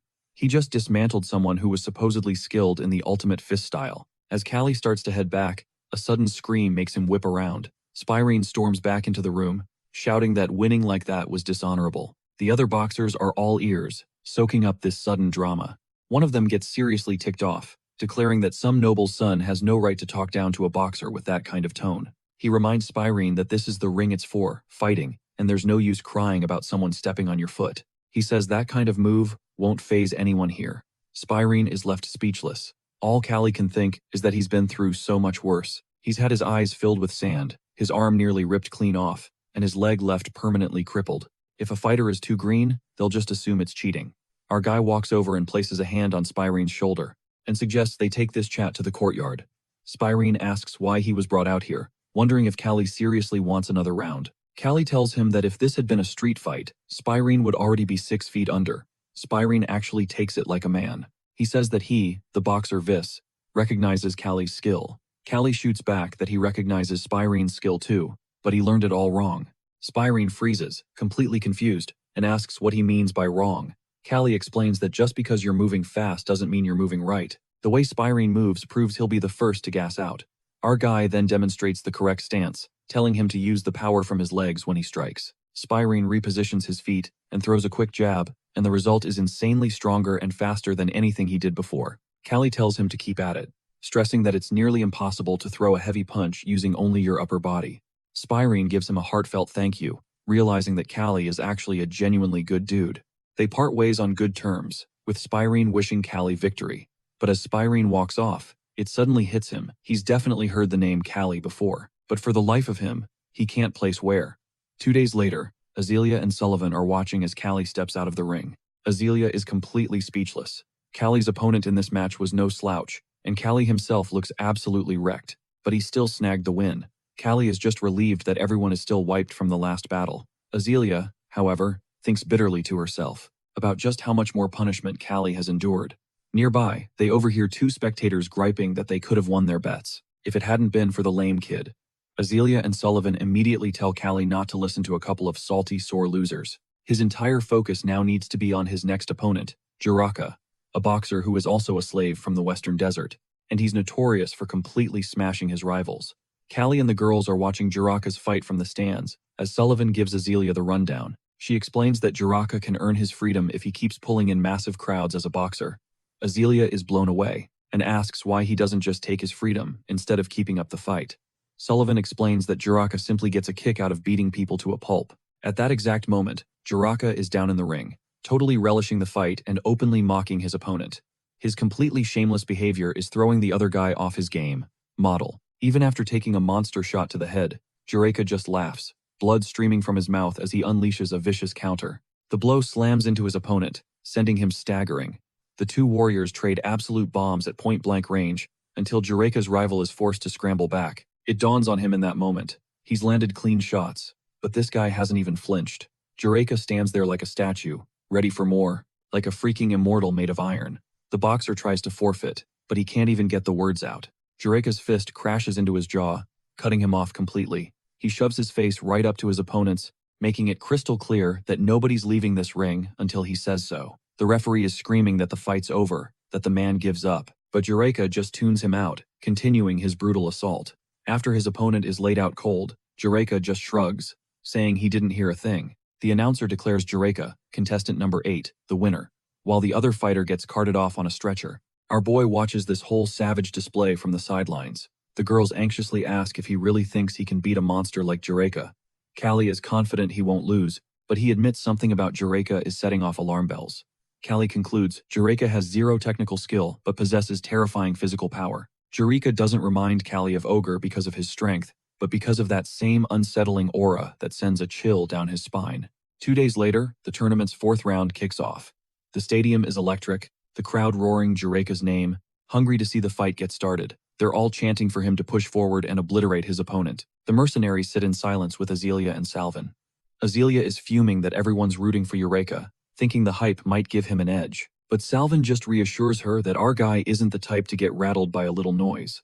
In fact, Salvin bets every last coin they have on Callie, absolutely buzzing to see him claim victory. Our guy hears the deafening cheers from the stands, but that's not what's bothering him. He knows Jiraka isn't just swinging wildly. He's deliberately targeting vital points. The judge's voice booms, officially starting the highly anticipated semifinal. Jiraka and Callie stride to the center of the ring, their gazes locked in a tense stare-down.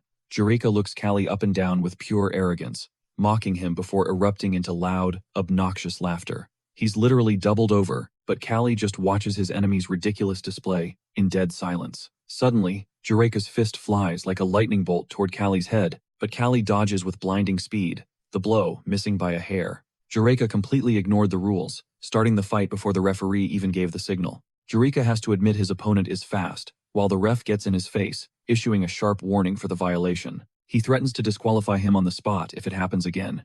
Jureka just blows off the judge, confident that as long as the crowd doesn't care, he can get away with anything. Our guy braces for impact, knowing a brawler like Jureka will always attack first. Jureka lunges, but Callie ducks the punch, weaves under his arm, buries a shot into his gut, and then unleashes a devastating hook that connects squarely with Jureka's face. Blood explodes from Jureka's mouth as he doubles over in agony and smashes onto the floor of the ring. Callie stands over his opponent's body, having just delivered his most powerful strike yet. The entire stadium erupts. Some fans are screaming for Callie, saying he fights like a true boxer, while others are ripping into Jureka for losing to such an average-looking guy. The judge leans over Jureka, who's lying there completely still, and asks if he's conscious. To everyone's utter disbelief, Jureka's eyes snap open. He claims he just got a little lightheaded for a second but is totally ready to go again.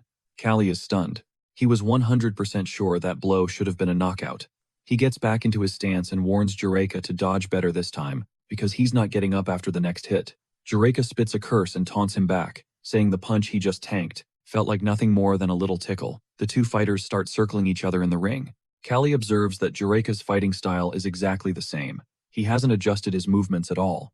Callie knows that if he can land another clean shot to the stomach, the shock alone will drop him for good. Callie never wanted to take a life with his bare hands, but now he decides to proceed with deadly precision. Callie intentionally leaves himself open, baiting Jureka into thinking he sees a weakness. Jureka winds up his fist, and Callie raises his guard to block the attack. The raw force of the enemy's punch is insane. Callie barely manages to deflect it in time. He once again slips under Jureka's arm, but he doesn't get the opening for a body shot, forcing him to leap back and reset. Then Callie sidesteps another haymaker and slams his fist deep into Jureka's gut. He can feel Jureka's ribs crack from the impact, but instead of screaming in pain, Jureka just laughs. He doesn't even seem to feel the injury as he marches toward Callie. This time, there's nothing Callie can do, and his opponent's fist smashes into his face.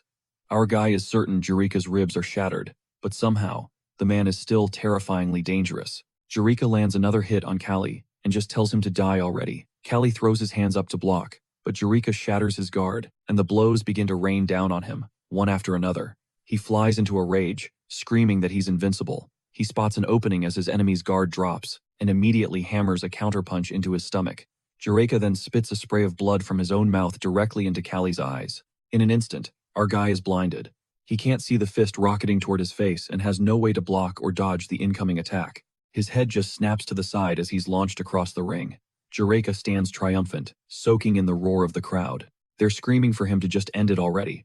Sullivan and Azealia are frozen in a tense silence, and Sullivan tries to find some hope, but it's getting real hard to see a way out. Our boy is just a heap on the canvas, completely still, but his mind is racing, replaying the fight. He spots the pattern. His opponent always finishes with a devastating punch straight to the chin, the exact same move as last time. And right on cue, Callie ducks his head and the blow sails right over him. That's when Jureka starts losing it, bellowing that he's got an immortal body. He screams that he's not like these other broken-down fighters. But our guy struggles back to his feet, wiping a smear of blood from his eye. He spits back that Jureka's body is already shattered in multiple places. There's nothing immortal about him. Callie growls that he's about to prove it by putting him in the dirt for good. He tosses every single strategy he had for this fight out the window. He plants himself right in front of his rival, balling his fists, putting all his weight on that one good leg. The plan is simple now. Hit Jureka with every ounce of power he has left. He just has to pray his leg doesn't buckle. He winds up. His opponent is smirking, positive, that no trick is going to work on him. Callie unleashes a strike, but then he grabs his opponent's hand, a move that's totally against the rules. With that illegal move, he completely shuts down any chance of a counterattack. For a second, Jureka is just confused. This little punk just grabbed him, and he did it so damn fast the audience didn't even catch it.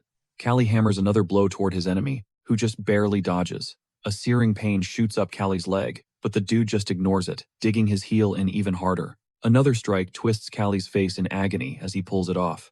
Jureka sees an opening and buries a monstrous shot into his gut. Blood erupts from Callie's mouth again. He leaps back, creating some space, and just stares down his opponent. A bloody grin spreads across Jureka's face. He gets it now. The weak point. It's the leg. That's the key. He cracks his knuckles to the deafening roar of the stadium and begins to stalk forward, that sick laugh never leaving his lips. Our boy just waits for the inevitable attack, his expression unreadable, but the pain in his leg is becoming absolutely unbearable. Still chuckling, Jiraiya closes the distance. He doesn't even bother putting up a guard. Even the ref can tell something is way off about his behavior. And then, our guy just shoves Jiraiya's chest with an open palm. With zero resistance, he just collapses onto the ring, that same bloody smile plastered on his face. The scene flashes back 7 years. We're in the western desert, where a 15-year-old Jericho is busting his back in a quarry. A massive boulder breaks loose, tumbling right where he's working, and the kid is completely crushed by the rock. 3 days later, he wakes up, feeling like he's been touched by a god. He's suddenly stronger than anyone, and his body can no longer feel pain. He demolishes the overseers and just walks out of the desert. That's how he ended up in Korin.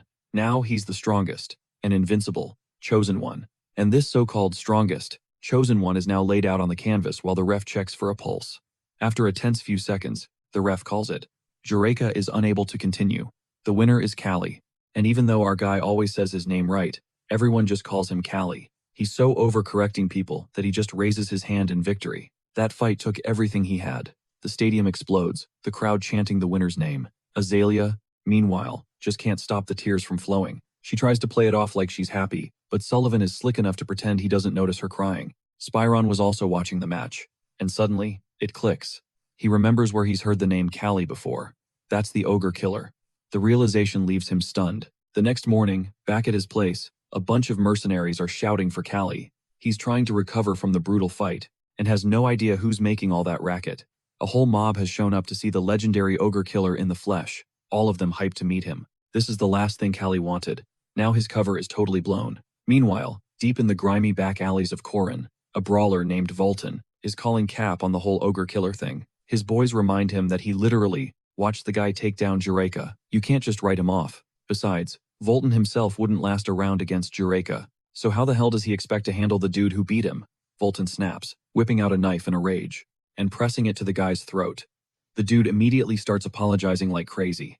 Volton tells him to round up a couple of guys who know what they're doing. He's not planning to lose. He just needs the perfect strategy, like, for instance, chopping off the bastard's leg, which is the exact same medical advice the doctor gives Callie when Sullivan takes him for treatment.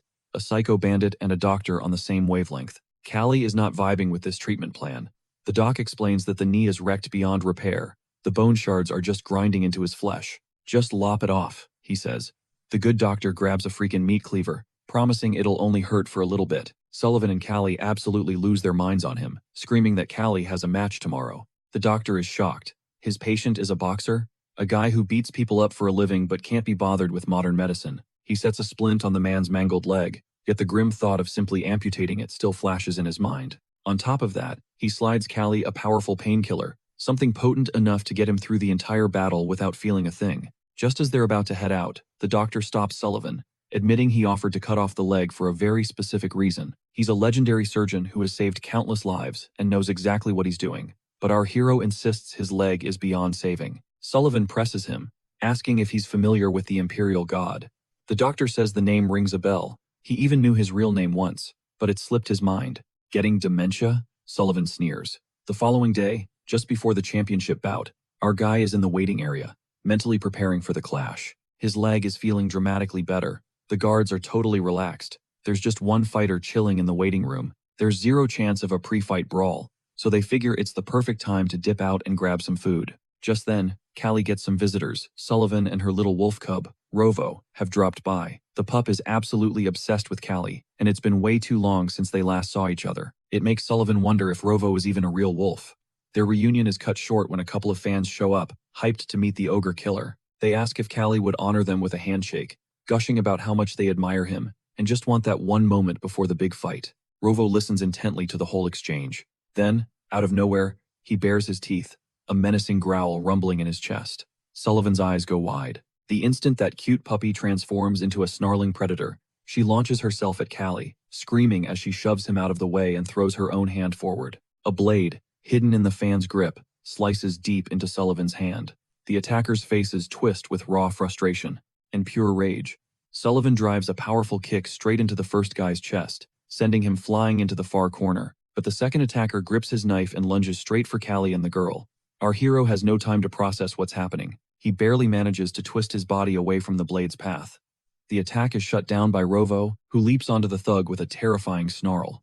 The attacker freaks out at the sight of his bared fangs and starts swinging the knife wildly. One of his panicked slashes connects with Rovo. The wolf yelps and jumps back, positioning himself between the thugs and his master. His entire stance screams that he's about to rip these lowlifes to shreds. Their only option is to run, which is exactly what they do.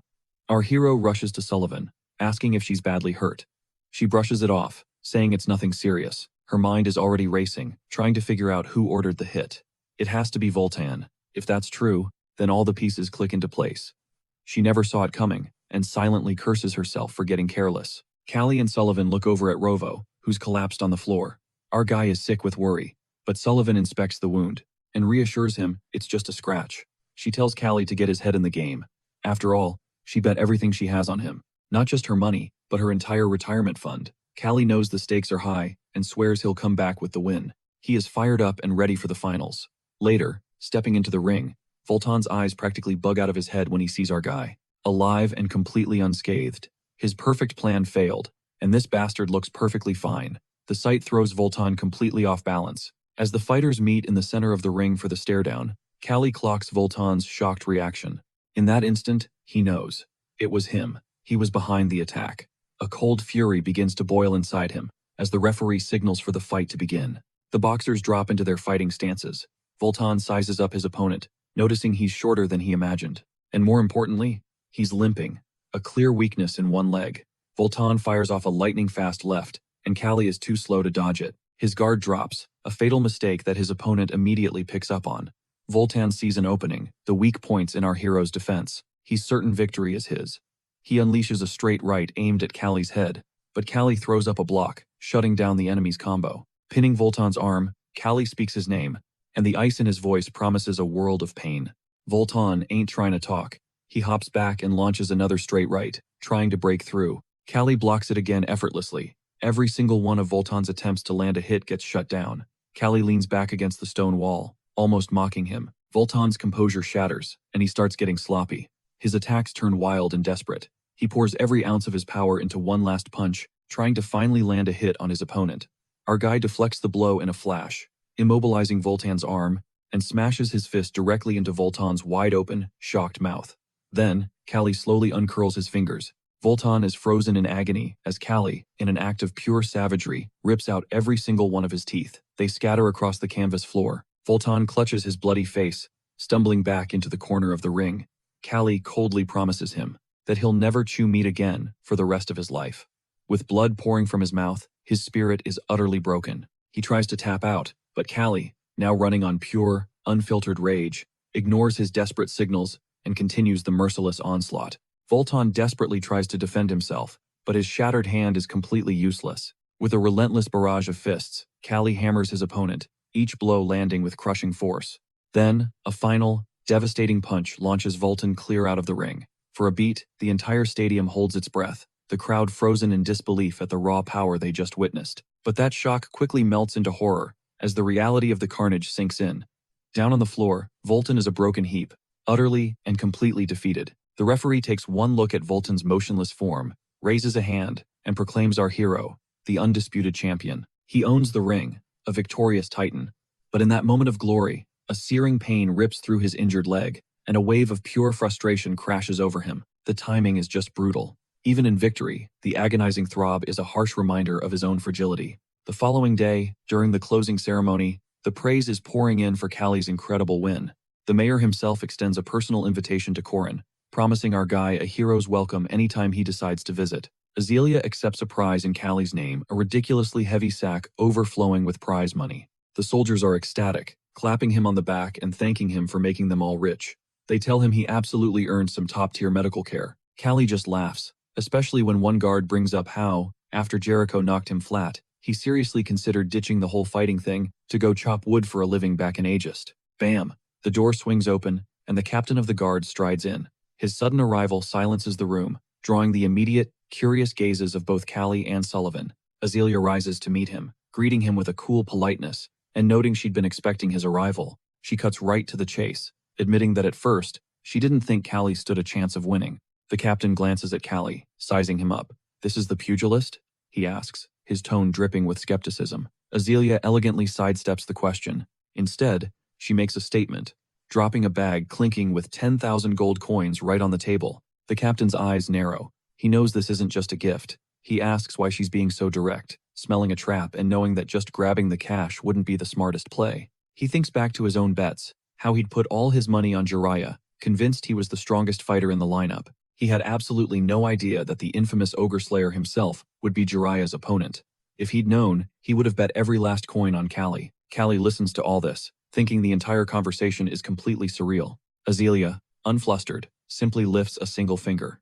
On cue, Sullivan brings in a second bag. Now, a staggering 20,000 gold sits gleaming on the table. The captain just stares, his mind reeling at the sight of such wealth. A quick flashback reveals Azealia, cool and defiant, betting every cent the Merchant Guild had on Callie, pulling off the win. The lady knight next to her had been freaking out, asking if she wasn't worried Callie would lose because of his bad leg. But Azealia cut her off with unshakable faith, declaring flat out that Callie never, ever loses. Her mind flashes back to all the times she'd seen him snatch victory from the jaws of defeat, even when he was a bloody mess. Sullivan, watching it all unfold, is low-key terrified by Azelia's sheer audacity. Back in the present, she fixes the captain with a smug look and asks if his price has finally been met. Faced with the mountain of gold, the captain guard stammers for a moment before admitting that, yeah, it's an insane amount of money. He plucks a couple of coins from the bag, trying to act cool, and says this will do the trick. His easy acceptance catches her off guard. Just then, a sharp rap sounds at the door, and someone else asks to come in. A voice calls out Callie's name, and it's a familiar one. In walks Spyron. Our boy is stunned to see him and immediately asks if he's okay. Spyron ignores him for a second, his eyes locked on the captain guard. I'm done turning a blind eye to your little schemes, he says, his voice ice cold. He points out that as Corrin's chief guard, the captain's loyalty should be to him alone, and he casually wonders what his uncle would think if he heard about this little side deal. The captain guard instantly starts sweating bullets. Sullivan puts the pieces together in a flash. This Spyron guy is clearly nobility. Big time. Spyron smirks, telling Callie he looks way too clean to be a real boxer. He then says he's been dying to know how a fighter with a busted leg, who's been out of the game for ages, suddenly makes a comeback. Then comes the bombshell. He reveals he used a fake name for the tournament. His real name is Lorvin Karena. And his uncle? He's the freaking lord of all of Corrin. The knights are floored. They realize Lorvin is from the Karena family, one of the legendary founding families of the entire city. This guy is practically a prince. The captain guard, knowing he's in deep trouble, quickly excuses himself. On his way out, he tells Lorvin he'll be betting on Callie from now on. But Callie, completely over the drama, couldn't care less. Lorvin then gets the full story about their beef with Count Joseph. After hearing about the pressure Aegis is under, he immediately agrees to lend them his support. He does, however, give Azealia a heads up that the Joseph family will likely retaliate by jacking up their prices. But he makes it clear he won't get involved in their trade disputes beyond that. Azealia is overflowing with gratitude. She knows that with the backing of Corrin itself, Count Joseph's power to threaten August has just been completely neutralized. As Callie is standing outside the room, Lorvin calls out to him, a curious glint in his eye. Lorvin steps into the room, cutting right through the tension, and tells Callie he can speak freely, acknowledging the raw power he's witnessed. He straight up admits he's binge-watched every single one of Callie's brutal matches, confessing that he knows our guy is the real deal, a true fighter. A slight smirk plays on Callie's lips as he tells the man to chill, reassuring him he has zero plans to throw hands. And that's when Lorvin drops a bombshell. He actually tried to purchase Callie from Azealia. She refused. Callie is visibly shocked, demanding to know his real motives. But Lorvin insists he doesn't see him as just another product to be bought. He argues that Callie's god-tier skills are being completely squandered in slavery, and his true intention is to set him free. But Callie's response is ice-cold and completely unexpected. He's fine with his life as a slave, fully aware of all the risks that come with it. He explains that his entire existence finds its purpose inside the ring. Lorvin is absolutely floored, his mind struggling to compute why anyone would pick battle over freedom. Our dude lays out his creed. Better to go down swinging than to live with the shame of failure. Lorvin stares back in silence, finally comprehending the chilling intensity of his resolve. This time around, Kelly's security detail is stacked, double its previous size, all thanks to Corrin's hookup. Azealia knows that pushing into Imperial territory gives them a massive upper hand. A crewman shouts that they're closing in on the Empire's capital. Her eyes are glued to the road ahead, hungry for their arrival. The weather is perfect as they finally breach the gates of the spectacular city of Macedon. Sullivan scans the area, remarking that every road is paved with the precision of some ancient civilization. Without warning, Imperial troops materialize as the city gates swing wide for them. The Lady Knight is absolutely floored by their presence. Kelly clocks her expression and asks if she's run into them before. She just nods, a story surfacing in her eyes. She explains that, long before Azealia hired her, she was ambushed by bandits. Just then, the Imperial troops were marching home from a campaign, and by a stroke of pure luck, she crossed paths with the prince himself, an encounter that ultimately saved her hide. Kelly is stunned to hear the prince was involved. The troops clear a path, waving their entourage through. Azealia passes a sealed letter to a soldier, ordering him to deliver it to Iskandar, the third prince. She then pivots to Kelly. My room, when we arrive. Once they're settled, Kelly heads straight to her chambers, where he finds the lady surrounded by her personal knights. She dismisses them with a wave, leaving just the two of them alone. He urges her to get some rest, a hint of concern in his voice, but she flatly refuses. Instead, she drops a bomb. Prince Iskandar is coming to meet them any minute. The gears in Kelly's head finally click into place. Iskandar is the prince from the knight's story. Azelia's gaze hardens as she reminds him they journeyed all this way for his leg. She orders him to obey every command the prince gives, without a single question. Then, her final, chilling warning. If anything should happen to her, he is to stay completely still and silent, no matter what. A dark feeling creeps into Kelly's gut.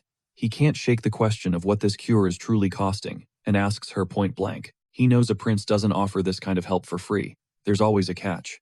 But she offers only deafening silence in return. She simply tells him that Prince Iskandar has already arrived. When Kelly tries to protest, to make her wait, she's offended by his audacity. She feels the entire journey was a waste if he's going to challenge her at the finish line. Exasperated, she snaps that his only job is to fight and survive, telling him to focus on that and nothing else. Without another word, she storms out of the room, leaving Kelly completely blindsided by her fury. Moments later, Prince Iskandar strides in, and Azealia greets him with a dazzling smile. The prince beams at the sight of her, claiming he rushed over the second he heard she was in the city. He insists he has never once forgotten her, despite their brief meeting so long ago. Hearing this, our boy sizes up the prince. The man looks less like an aristocrat and more like a back-alley brawler. The prince catches his stare and jokingly asks if he needs the bathroom, thinking Kelly looks both awkward and idiotic. Azealia quickly steps in to introduce Kelly to the prince, who instantly recognizes the name of the legendary ogre slayer and formidable boxer. He spins to face his soldiers and announces they will throw a magnificent welcome banquet for his guests at the palace. He booms that he can't possibly let Azealia, who he casually calls his future woman, stay in such a squalid inn. Our dude is absolutely horrified by the prince's claim. His mind races, trying to process what future woman could possibly mean. As they ride to the palace in a lavish carriage, the Lady Knight finally spills the entire truth to Kelly. She confirms his worst fears. This was the deal she struck with the prince in exchange for getting his leg fixed. Azealia calmly explains to the group that when she first met the prince, he was completely captivated and fell for her on the spot. The mercenary, eyes wide with curiosity, asks the blunt question, "So you're going to become the prince's mistress?" Sullivan wonders if she consulted anyone about this decision, but Azealia admits she kept it a total secret. She knew that if she had told them the price beforehand, they never would have accepted the treatment. A tidal wave of guilt crashes over Kelly. He feels the crushing weight of responsibility. This is all happening because of his useless leg. He silently blames his own weakness for trapping them in this nightmare. Meanwhile, one of the prince's soldiers approaches, asking if he's ready to entertain the ladies from the barony. The prince dismisses him with a wave, saying he'll deal with that later.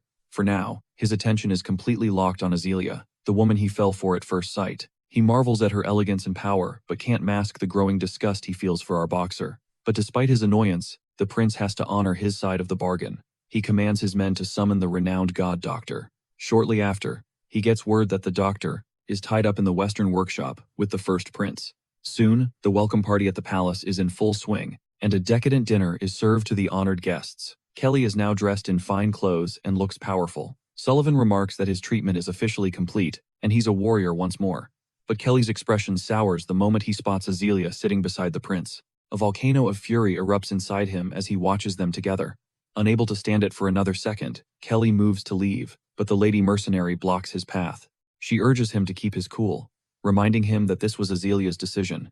Her tone, implying that he missed his shot with her a long time ago. Callie gets a seriously weird vibe from this, grilling her like, "You've seen this kind of mess before, haven't you?" She fires back that she's been watching the whole scene unfold for the last 2 months, but Callie ain't having it, arguing that the game has changed. The adjused estate, he insists, is absolutely crushing it now. Meanwhile, the prince is just chilling at the party when a memory of Azealia suddenly zaps him. He recalls her gassing Callie up as some legendary brawler.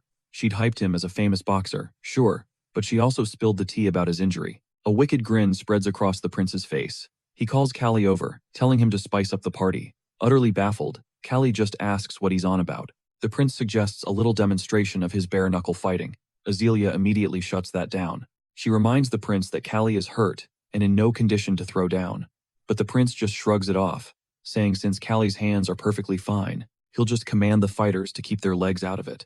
A wave of panic washes over Azealia as a profound sadness settles deep inside Callie. To the prince, this is all just cheap entertainment for his guests. He even threatens his own soldier, warning him that a loss to Callie means he's fired. Then, locking eyes with Callie, he orders him to put on a show, completely ignoring the fury simmering beneath the surface.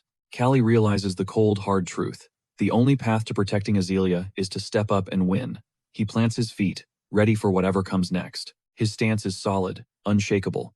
His opponent sizes him up, noting how young, yet incredibly disciplined he looks. A flicker of overconfidence flashes in the opponent's eyes as he scoffs that the second Callie hits the floor, the match is done. The atmosphere gets thick with tension. Both combatants steel themselves for the clash. Our boy clenches his fists, a fire of pure determination blazing in his eyes. His opponent is convinced he can bait him into a reckless attack. The prince, watching from his seat with a bored expression, abruptly hurls his wineglass to the ground, signaling the fight to begin. The opponent lunges forward, throwing a massive punch, but our dude evades it with zero effort. He pivots and counters instantly, forcing his opponent to throw up a desperate defense. But in the next split second, Callie finds his opening and unleashes a brutal blow to the man's chest, his fist connecting with devastating force. A blast of pain rips through the opponent's ribs. He staggers backward and collapses, unable to get back up. The entire crowd goes dead silent. Then, a wave of shocked whispers ripples through the onlookers. Our dude stands tall, his expression completely blank. He's not here for a victory lap. He's here to send a message. The prince studies him, his eyes narrowed. He was expecting some kind of triumphant display, but he's starting to realize Callie's power is on a whole different level. It's only now that he finally understands why they call our boy the Ogre Slayer. A contemplative look crosses his face, before he declares the entertainment is officially over. He thanks everyone for coming and rises from his throne. He places a hand on Azelia's shoulder and steers her away, the two of them disappearing into the palace as night falls and silence descends. Out of nowhere, Prince Iskandar materializes outside Azelia's room, stumbling and reeking of booze.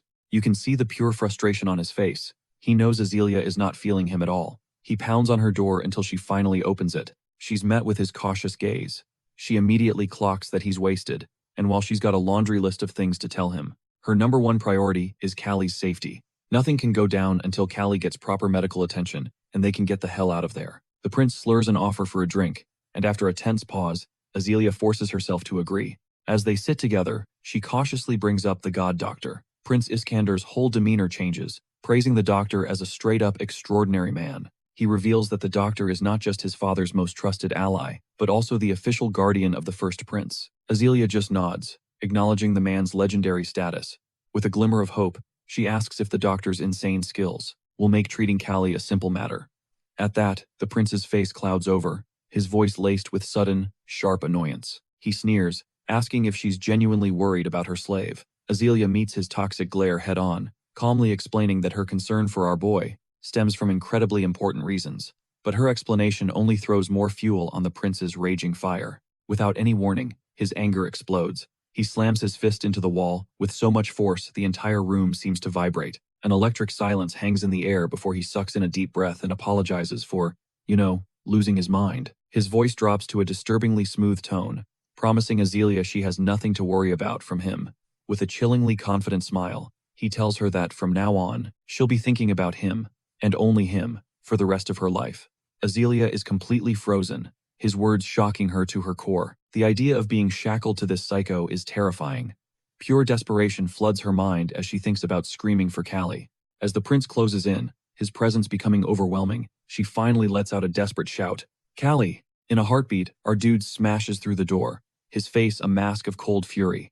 Without a single wasted motion, he grabs a chair and hurls it directly at the prince. It forces him to jump back. Callie's voice is dangerously low and steady as he commands the prince to stay the hell away from Azealia. We get a quick flashback, revealing our boy was already beyond pissed after seeing the third prince spit on the ground right outside Azelia's room. He tries to just roll over and ignore it, but a sudden, desperate cry shatters the silence. It's Azelia. He bursts into her room, and the scene that greets him makes his blood boil. A primal rage explodes in Callie's chest. All hell breaks loose as he lunges at the prince. He smashes a chair over his back, and the splintering impact sends them both crashing to the floor. The prince, stunned by the ambush, sputters. "What are you doing?" Callie doesn't even hear him. He snatches a jagged leg from the shattered chair and swings hard. Their eyes lock, two predators fueled by pure fury. Callie's voice is like ice as he snarls, asking the prince how he could even think about threatening her. But the prince just scoffs, dismissing his words as meaningless noise. His gaze drifts over to Azelia, who's just sitting there, silently watching the chaos unfold. Without a moment's hesitation, the prince grabs a piece of broken wood for himself. Royal dignity is out the window. It's on. He sizes up Callie, ready for a real fight. He lunges, aiming a brutal strike for his thighs. But before he can connect, our boy lands a vicious blow to the side of his head, sending a spray of blood from the prince's mouth. Despite the heavy hit, the prince stays on his feet and retaliates with a powerful shove that sends our dude flying into the wall. As he slumps to the floor, Callie realizes this royal is way stronger than he looks. The prince flashes a twisted smirk, his voice dripping with a sudden, dark understanding. He claims that Callie's little outburst just showed him everything he needed to see. Then, with chilling certainty, he declares that from this point forward, Azelia belongs to him. Fed up and ready to end this, our boy focuses, planning his next attack. He locks his eyes onto his target, the prince's jaw. He explodes forward, channeling every ounce of his fury into one devastating punch, right to the prince's face. The force of the blow sends a shockwave through him, but instead of dropping, the prince snatches Callie's hands, trapping them in an iron grip and refusing to let go. The two men are locked in a standoff, pure determination on both sides, neither one willing to back down. The prince hisses that our guy will play by his rules, then, without warning, twists his arms into a crushing lock. The pressure is insane. Callie struggles against the hold, but agonizing pain shoots through every single joint in his left arm. He feels the strain intensifying, knowing that if this goes on any longer, his arm is going to snap. Just as desperation begins to set in, the prince suddenly screams and lets go, staggering backward in pain. A thin line of blood trickles down his forehead. Azelia is standing there holding a lamp, her expression a mask of tense, unwavering resolve. Before either of them can make another move, the heavy clang of armored footsteps echoes from the hall. Knights storm into the room, their eyes taking in the carnage before they immediately surround Callie. The prince, his face a storm of rage and utter humiliation, clutches his bleeding head. The soldiers close in, yelling at Callie to surrender. Prince Iskandar and Azelia now stand in the grand hall before the first prince, Philippos, whose expression is stone cold. Philippos demands his brother explain how all this happened. Iskandar, realizing his older brother has shown up at the worst possible time, starts to hesitate. But Philippos cuts him off, demanding the entire story and warning him that if he lies, he'll just ask Azelia and punish him just like when they were kids. Cornered, Iskandar confesses everything, admitting he forced Azelia into a deal to get Callie treated in exchange for her company. Azelia is completely stunned to hear him admit the truth so bluntly. She totally expected him to lie his way out of it, but he just laid the whole situation bare. Despite her terror over what Callie did, she holds on to a sliver of hope that he can somehow avoid the death penalty. Philippos, absolutely seething at his brother's behavior, decides to teach him a lesson. He grabs a nearby cane and starts beating Iskandar with it, ignoring his brother's pleas to stop. He scolds him viciously, reminding him that a prince should never act with such shameful irresponsibility. He roars, questioning how Iskandar could dare enter a woman's room, in the middle of the night, especially wasted, pointing out how any woman would obviously be terrified. Iskandar just takes the punishment in silence, as his brother continues his verbal assault. Once Philippos is finally done disciplining him, he announces that a trial will be held. On the emperor's behalf, he orders Callie to be brought before him. Callie is shoved forward, standing tall before the. Philippos sizes him up, his eyes sharp, and straight up asks, "You're a fighter, aren't you?" Callie just gives a firm nod. Philippos comments, "Huh, you're taller than I pictured." Iskandar, still shook from getting chewed out, immediately tries to do damage control. He starts rambling about how he's useless, and that Callie wiped the floor with him, but one death glare from Philippos shuts him right up. Whipping around to face Iskandar, he demands to know what gives him the right to disrespect the god-tier doctor by asking something so out of line from Azelia. Philippos absolutely lays into his brother, calling his actions a total disgrace, especially sneaking into a lady's room in the dead of night. Like, that's not just shameful, it's straight up pathetic. And while all this is going down, Azelia, who's here from her own kingdom, trapped in a deal with the third prince that she never truly wanted, is also in deep trouble. But the second Philippos lifts a hand towards Azelia, Callie's blood starts to boil. His hands ball into fists, knuckles white with rage. Azealia, seeing how bad this is getting, just admits that it's all on her. Philippos fixes his gaze on our boy, his expression like stone, and lays it out plain and simple. Assaulting a prince is a capital offense. Prince Philippos can't wrap his head around the sheer audacity Callie has, throwing down with his brother on a busted leg. He concedes that Callie's actions were totally reckless, but technically, the third prince has every claim to be Azealia's future husband.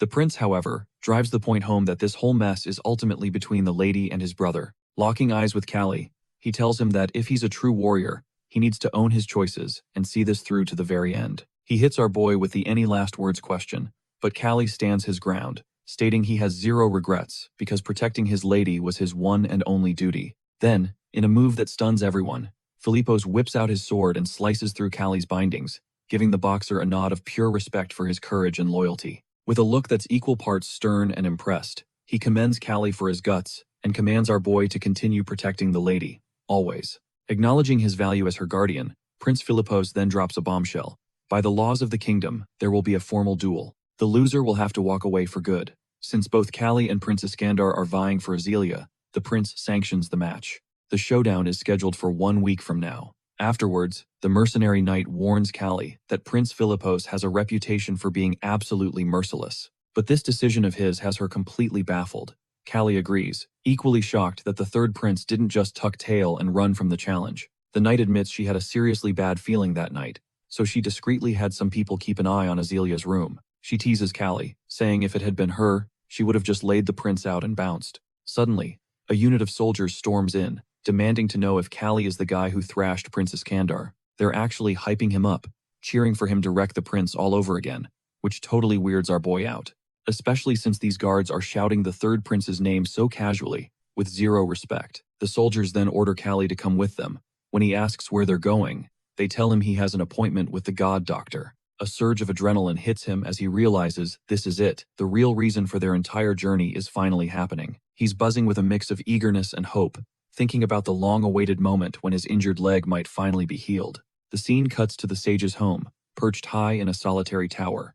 A guard knocks on the door, announcing that a boxer has come to see him. The man at the desk says he's been eager to meet this troublemaker Philippos told him about.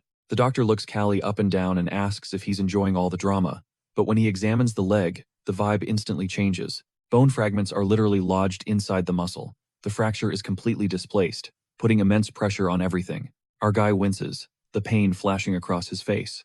The doctor is floored, wondering how the boxer is even standing. With an injury this severe, just walking should be agony.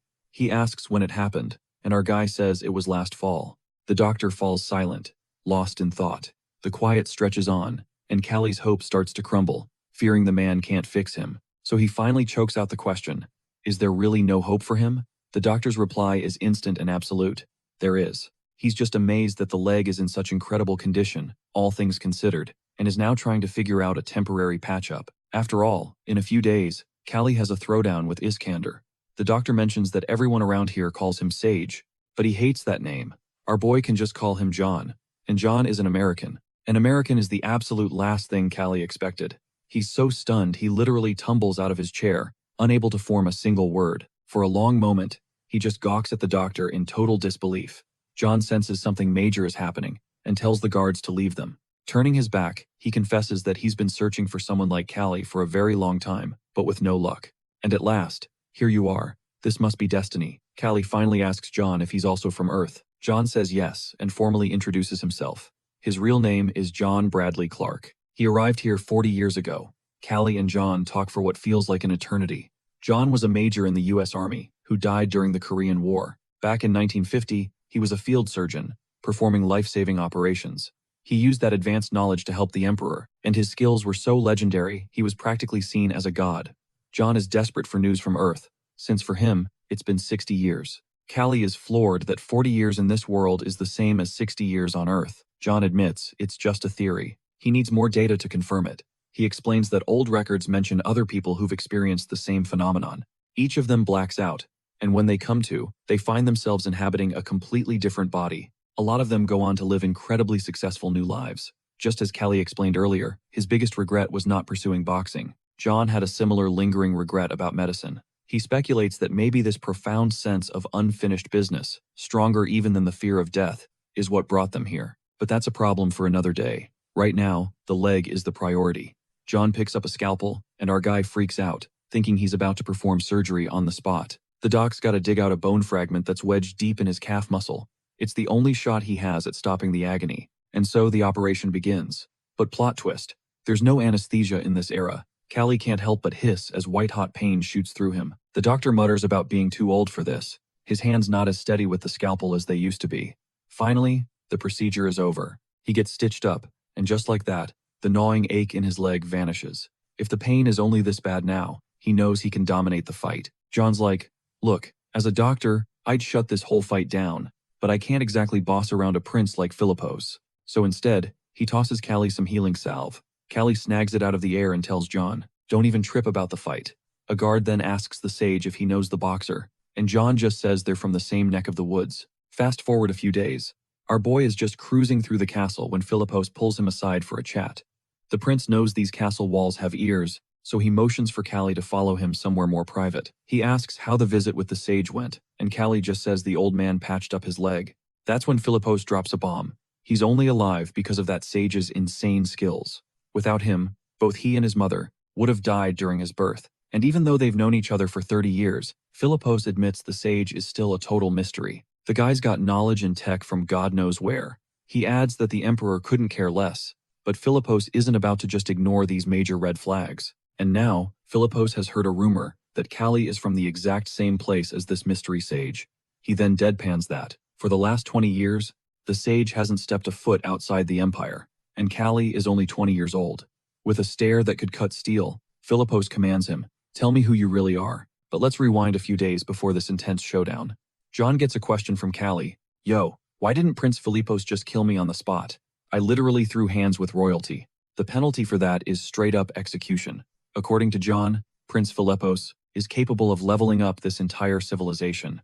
He's the perfect ruler that John has spent his whole life grooming for power. The only catch? Philippos wants a republic, not a dictatorship.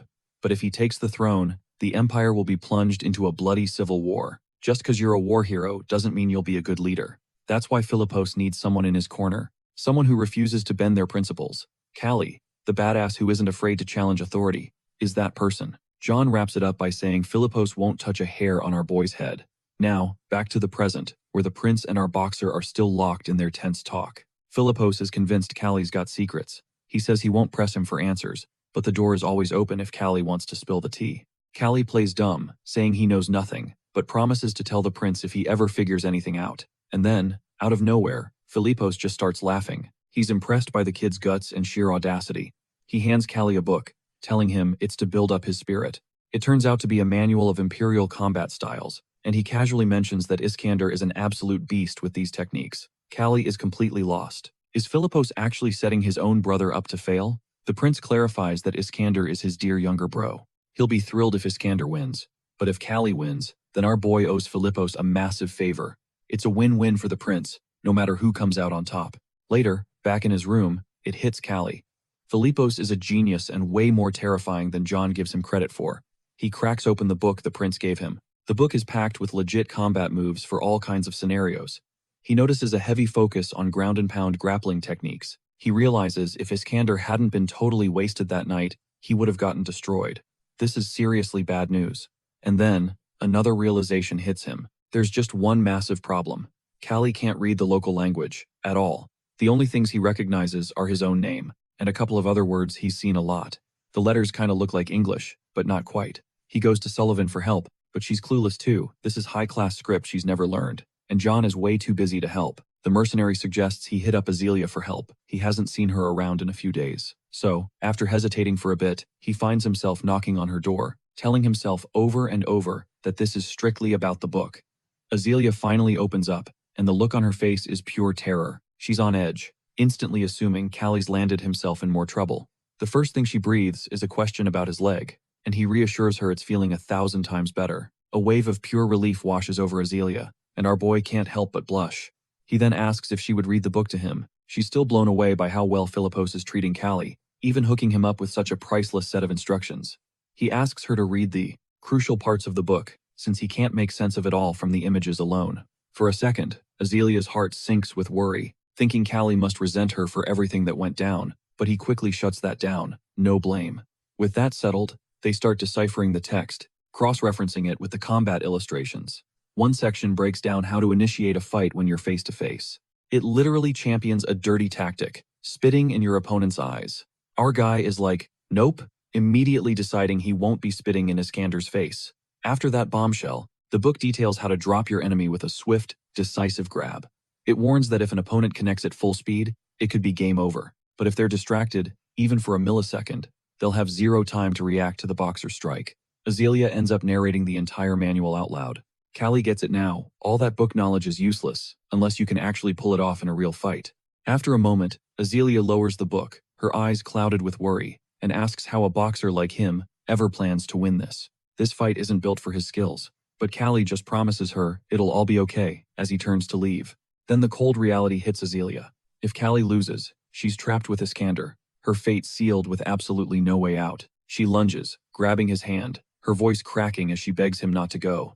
In that instant, all their pent-up emotions erupt as they pull each other into a desperate, passionate kiss. The next morning, Sullivan finds Callie with a massive, cheeky grin plastered on her face. Our guy is deep in his pre-fight prep, completely oblivious to what she finds so amusing. The mercenary is practically glowing.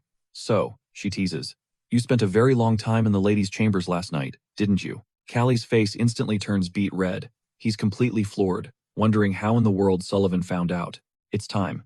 Callie the boxer steps into the arena. Behind him, his comrade roars for his victory as the Empire's troops assemble in perfect formation across the square. A thunderous clang echoes as the soldiers slam their swords against their shields in unison, creating an earth-shaking roar. Prince Philippos watches from his throne as the army chants a single name, Iskander, summoning the descendant of Mars to the battlefield. Fueled by the deafening cheers of his army, the prince strides into the arena. He smirks, scanning the sky. What a beautiful day to deliver a beatdown. From the opposite end, Callie emerges and makes his way to the center of the combat zone. Philippos stands, his voice booming as he declares the stakes of the duel. The winner takes everything, and the loser will be stripped of it all. Iskander rips off his shirt, his eyes locked on Callie. This stopped being about Azalea a long time ago. This kid is the only person who's ever dared to defy him. And now, it's payback time.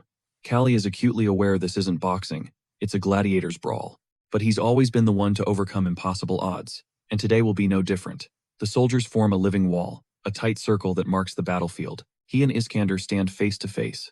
Without a single moment of hesitation, Callie explodes forward, landing a clean jab right across the prince's face. Then he's gone, bouncing back to create distance. Iskander grunts, noticing Callie's leg is fully healed. He throws a heavy right, but Callie fluidly weaves out of its path. Callie slips and dodges a whole combination from the prince, all while relentlessly firing back with his own counterattacks. The sheer force of Callie's punches crackles in the air around Iskander, who now realizes he's in for a hell of a fight. For a split second, Iskander leaves an opening, but Callie freezes. The thought of losing paralyzes him, because after last night with Azalea, he finally has everything to lose. Iskander, sensing the hesitation, doesn't think twice, and unleashes a brutal strike on the motionless Callie. He's sent rocketing toward the edge of the circle, crashing so hard he breaks through the human wall of soldiers. Just give up, Iskander bellows. I haven't even hit you with my full power yet.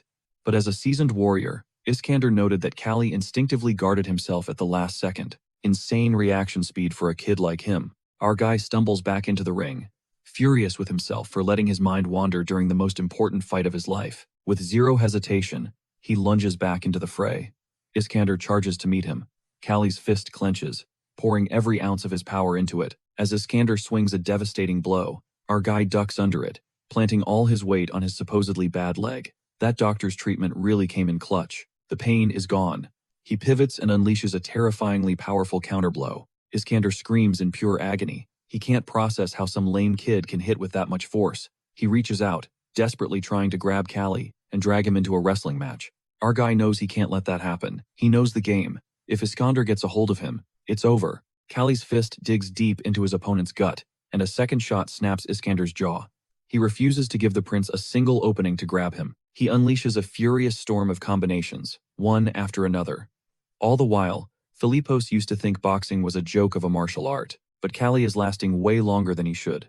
Even so, taking down a beast like Iskander with just punches is a near impossible task. Philippos knows his brother will do whatever it takes to win. He has zero doubt who the victor will be. After all, every prince of this empire is forged in the fires of brutal training alongside legendary warriors. You aren't even acknowledged as a prince if you're physically weak. The emperor and the imperial family are expected to lead from the front. To the soldiers, the imperial family members are true comrades in arms, fighting and bleeding right beside them. And Prince Iskander, Philippos thinks, is a natural-born warrior. When he faces a strong challenger, he doesn't feel fear, only an intense hunger to crush them. And now, he has finally met his equal in Kali. Our guy can see Iskander hunting for that one perfect moment to land the final blow. He's being cornered, left with no escape. Kali struggles to his feet, staggering. Iskander sees it. His opponent's legs are about to give out. He charges forward, moving in for the kill. Prince Philippos sees it plain as day. It's a trap. He groans, thinking, "My brother is such an idiot." The prince barrels toward Kali like a human bulldozer. But Kali stands perfectly still, waiting for the attack. He knows if his timing is off by even a fraction of a second, it's all over. Every variable has been calculated down to the millisecond. Kali unleashes a vicious right hook aimed directly at Iskandar's head. The connection is savage, a thing of brutal precision. Iskandar lurches back, blood exploding from his mouth as his eyes flare with crimson light. But instead of collapsing, he surges forward, grabbing Kali and slamming him onto the hard ground. A shot like that should have put Iskandar down for the count. Yet, it's Kali who's on the floor, not Iskandar. The prince towers over him, fist cocked back, poised to end the fight right there. A merciless barrage of blows rains down upon the downed Kali. This relentless assault is the product of his hellish training regimen. He's instinctively using a combat style designed to trap and immobilize an opponent, then systematically destroy them. Our hero is in a world of trouble and needs to escape now. He fights to break free, but it's no use. Iskander has his arm locked in an agonizing hold. Kali feels the searing pain, his limb about to tear apart. Pinned to the ground, completely helpless, his gaze falls upon the raw wound on Iskandar's shoulder, the very same injury Kali inflicted on that fateful evening. Twisting his body, Kali drives his fist deep into the prince's wound. Iskandar's features contort in raw agony. He lets out a primal roar, his grip finally faltering, creating the opening Kali desperately needed. Before Iskandar can recover, Kali fires off a brutal uppercut to his jaw. The blow sends Iskandar stumbling back, giving Kali just enough time to scramble to his feet. Our boy can feel the strained ligaments screaming in his arm, but he pushes through the pain. Iskander is looking rough, too, swaying on his feet. Kali shouts, taunting him, asking how it feels to be on the receiving end for once. Iskandar grudgingly notes Kali's shocking tenacity. From the sidelines, Philippos watches the brawl, noticing that Iskandar actually looks like he's enjoying this. He's never witnessed a royal family member pour this much heart into a mere scuffle. He can only hope Kali's skill is as massive as his courage. Just then, Azelia finally arrives to witness the spectacle. She takes a seat beside Philippos, murmuring an apology for her tardiness. But when she lays eyes on the battered Kali, her composure shatters, pure shock washing over her. Philippos, sensing her reaction, makes an astonishing offer: sell Kali to him. He'll pay any price she names. Azelia is so blindsided by the proposal that words completely fail her. The prince presses on, insisting Kali would have a better life under his protection. Azelia fires back with pure sarcasm, remarking on His Highness's twisted sense of humor. She states flatly that Kali is far too precious to her. Their bond transcends the simple titles of master and slave. The prince just scoffs, asking if they're planning on getting hitched, before reminding her that she was the one who abandoned Kali for Iskandar's faction. At that, Azelia's voice turns to steel. She declares that she will grant Kali whatever he desires, whether it's his freedom, his fight, or even her hand in marriage. She vows to repay every debt she owes him, no matter the personal cost. Meanwhile, in the ring, the prince concedes to himself that his opponent is far tougher than anticipated. He has to win this, no matter what it takes. With his wrecked hand, he knows he's only got one good shot left in him. On the other side, Kali's leg has reached its breaking point, sending waves of agony up his body. But he doesn't care. Beating Iskandar in this broken state will be a legendary victory. He's going to crush his enemy here and now, and show the world what he's truly made of. Kali charges forward for the final clash. He can finally say with absolute certainty that living in his own body, this life, is infinitely more meaningful than the one he endured as Park Gang. This life is worth fighting for. He pours years of struggle and repressed fury into this single, all-or-nothing attack. Knowing this is his moment, Iskander instinctively tries to lock him in another grapple, but Kali masterfully ducks beneath his arms, making the prince grab nothing but air. In that same fluid motion, our hero smashes his knee into Iskandar's gut. The prince buckles, his defenses wide open, giving Kali the perfect opportunity to strike with his left. Even after that brutal hit, Iskander is somehow still standing. He raises a fist, ready to counter, but Kali is faster. He unleashes a devastating haymaker with his injured right hand, aimed straight for the prince's jaw. However, at the last possible second, Iskander ducks his head, the punch glancing off his skull. Instantly, Iskander retaliates with a vicious headbutt, his face a mask of savage determination. The sheer force of the impact sends our boy flying backward, crashing hard onto the ground. Iskander bellows that he is a direct descendant of the god of war and the most beautiful man in the entire empire. With those triumphant screams echoing, Iskander unleashes a final, deafening roar, blasting him further away. Kali lies sprawled on the dirt, completely dazed by the distance he was thrown. His vision clears just enough to see Azealia, her expression filled with sorrow, her eyes silently begging him to secure this victory for her. With an almost superhuman effort, our guy forces himself up and staggers back into the ring. Iskander looks just as spent, his body swaying, but he refuses to fall. He asks with a mocking grin, "Do you know why I'm still on my feet?" Our hero spits back that it's because the prince's head is only good for taking a beating, since it's endured so many shots already. If he actually had a brain in there, he'd be deep in concussion territory by now. Iskander corrects him, proclaiming it's because he is the chosen descendant of the war god, shielded by a divine aura. Iskander lunges forward to attack, but a newfound confidence fills Kali. He knows he's going to win, because this time, Azealia is with him. Azealia stands at the very edge of the arena, her eyes shining with renewed hope. Kali thinks back to the words written in the ancient book. Knowing his opponent would stoop to spitting in his face to start a fight, our guy understood that Iskander was absolutely shameless and would do anything to win, and his gut feeling was spot on. The prince gears up to launch a disgusting loogie, but Kali, anticipating the scummy tactic, flawlessly dodges the projectile. Planting his palm flat against Iskandar's stunned face, Kali unleashes a brutal uppercut that smashes into the prince's jaw. As Iskander starts to crumple, he lets out a pathetic shriek. In response, Kali coolly remarks that he just heard the sweet sound of Lady Luck. Iskander hits the deck, and Kali stands over him, the undisputed champion. A second later, Philippos ascends from his throne, his voice booming as he declares that everyone, from himself to the elite Imperial Guard, bore witness to this monumental victory. Boxer Kali is the winner. Tears of absolute joy and relief stream down Azealia's face as she hears those words, unable to contain her overwhelming pride. The prince officially confirms the win in the name of the Empire and the god of war, cementing Kali's legendary triumph. Our hero awakens in a haze of pain, laid out in a bed.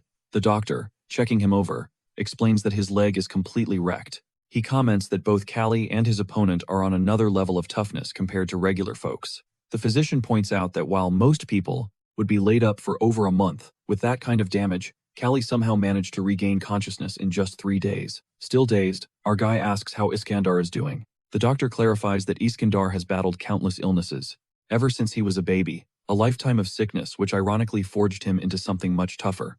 He also mentions that Iskander is now stress-eating like there's no tomorrow, devouring everything in sight. The doctor finds it bizarre that Kali, who's way more busted up, is even worried about Iskander in the first place. Our guy cuts to the chase and asks for the prognosis on his leg. The doctor notes that his muscle tissue is ridiculously tough and elastic, which probably accounts for his freakishly fast healing abilities in the past. The physician tells him to seriously consider what he just said, before ducking out of the room. Just as Kali lets out a heavy sigh and slumps back, the door is violently thrown open, and an enraged Iskander storms inside. Absolutely livid, Iskander grabs him by the collar, demanding to know how he pulled it off, accusing him of studying some secret fighting manual. Iskander just can't process the fact that our guy could have possibly beaten him without some kind of cheat code. Still totally confused, Kali explains that it was the prince himself who gave him the book. Hearing this sends Iskander into an even deeper rage, as he swears that he doesn't care if the prince is his own flesh and blood, he's going to make him pay for this level of betrayal. Right on cue, the prince strolls into the room, looking thoroughly amused by Iskander's meltdown. The prince coolly roasts him, questioning if Iskander actually has the guts to challenge him. Iskander screams, wanting to know why he would give away his secret playbook. The prince casually replies that it would be pretty messed up to let someone fight a ringer without giving them a fair shot. He tells Iskander he should be happy now that he lost on a more level playing field. The prince then shifts his focus to our guy and congratulates him, adding that he heard about the nasty leg injury. He then drops a bombshell. The treatment is going to take a year, minimum. The news crushes him, and his mind immediately starts racing, trying to figure out a shortcut to recovery. The prince sees the desperation in his eyes, but explains there's one massive roadblock. Because of his status, he says that foreigners, like our guy and Azealia, are legally forbidden from staying in the Empire for more than 3 months. unless there's some kind of diplomat. Iskandar tries to call him out, arguing that the palace is crawling with foreign guests who overstay their welcome. The prince completely ignores him and lays out the only option for our guy. To stay in the empire for treatment, he must first become a free man. The proposal hangs in the air, leaving our hero stunned. Should he really go after his own freedom? The prince elaborates, saying that skilled foreigners often land high-ranking positions, which grants them residency. With his fighting prowess, our guy could easily score a gig as a martial arts instructor. However, as long as he's a slave, giving him a post like that is completely out of the question. Our guy's mind spins, wondering if Azealia, after pouring everything she has into him, would ever be willing to just let him go. The prince twists the knife, openly questioning the nature of his relationship with his master. He even suggests that Azealia might offer him way more than just freedom if he asks the right way. The prince urges him to talk to her directly, convincing him that fighting for his freedom is his only real move. With his jaw set in determination, Callie decides he has to face Azealia. Using a cane to support himself, he slowly makes his way toward her. Watching him hobble closer, a couple of onlookers snicker before quickly scattering. Azealia senses his heavy mood immediately and asks what's wrong. He explains he's not fully mobile yet, but insists he's getting by. A thick, awkward silence hangs between them, before she finally asks if something is weighing on him. He struggles to get the words out, eventually explaining the prince's impossible offer. He could get the treatment he needs to stay in the empire, but only if he claims his freedom. When she hears this, a storm of shock and sorrow flashes across Azealia's face, but after a long pause, she simply agrees to prepare the paperwork. Our boy makes her a solemn vow. Once his body is whole again, he's coming back to crush the champions of both the kingdom and the empire. Azealia finds his fiery determination hilarious, but is totally here for it. She teases him, saying he doesn't even need to bother coming back, since the prince can offer him so much more than she can. But our hero shuts that down fast. This has nothing to do with what the prince is offering. He makes it crystal clear that he's going to live life on his own terms, with no strings attached, and he swears he will return. A few days later, our guy is officially a free man. Weirdly though, the feeling is surprisingly empty. Sullivan comes to say her goodbyes, mentioning she's got plans to open a shop back in Korea. She tells him to drop by if he's ever in the area, and they part on good terms. Azealia also swings by to see him off. Seeing the worry in her eyes, our guy tells her to be safe and then cracks a joke about her not getting snatched by bandits again. Azealia shoots back with a laugh that she'll be sure to call him if she ends up having kids with the bandit leader. Before he leaves, our guy puts Rovo in Azelia's care. He explains that he won't be able to look after the big guy during his treatment, and orders Rovo to watch over her. He's positive the massive beast understands every word, even though his short trip to the Empire somehow stretched into 2 whole years. By the time he finally leaves, Philippos, the 7th, has seized the throne, and our guy has become just a forgotten ghost in the Empire's history. The previous emperor of the Empire stepped down from the throne right after the northern conquest finally came to an end. As his strength began to fade, the first prince, Philippos, grabbed his chance and claimed the throne as the new emperor. He was absolutely ruthless, eliminating anyone who opposed him, even if they shared his own blood. During his reign, 4 of the 7 princes met their untimely end. The second prince, Eretz, who tried to spark a rebellion within the royal family because he hated the empire's new direction, was taken out by Callie on Philippos's orders. Of course, the rumors that spread claimed that barbarians were the ones who did the deed. Now, fast forward 2 years, our guy calls out Philippos, asking if he's really planning to use that as an excuse to keep him, reminding the new emperor that their deal was only for 1 year, but now he's just digging in his heels. Philippos admits that sometimes he misses the naive, innocent Callie from 2 years back. Our hero replies that he's just sick and tired of being played. A flash of regret crosses Philippos's face. He says he wishes Callie could stay with him, but our guy just brushes it off, telling Philippos to go find a girl and get married already. Later, in Dr. John's office, John gives Callie a long look and asks if he's really just a martial arts instructor. He admits he can't figure out how our guy pulls off Philippos's missions so perfectly every single time. John then remarks that it feels like just yesterday, that he was treating Callie's leg. Our guy replies that the experience was pure hell and swears he's never going through that nightmare again. This gets a heavy sigh out of John. He then tells the doctor that Philippos is getting super curious about his powers and his true identity, but John just shakes his head. He explains that the time for the big reveal hasn't come just yet. Callie asks if he's right to assume that Philippos would be more thrilled than terrified to discover the truth, and John agrees.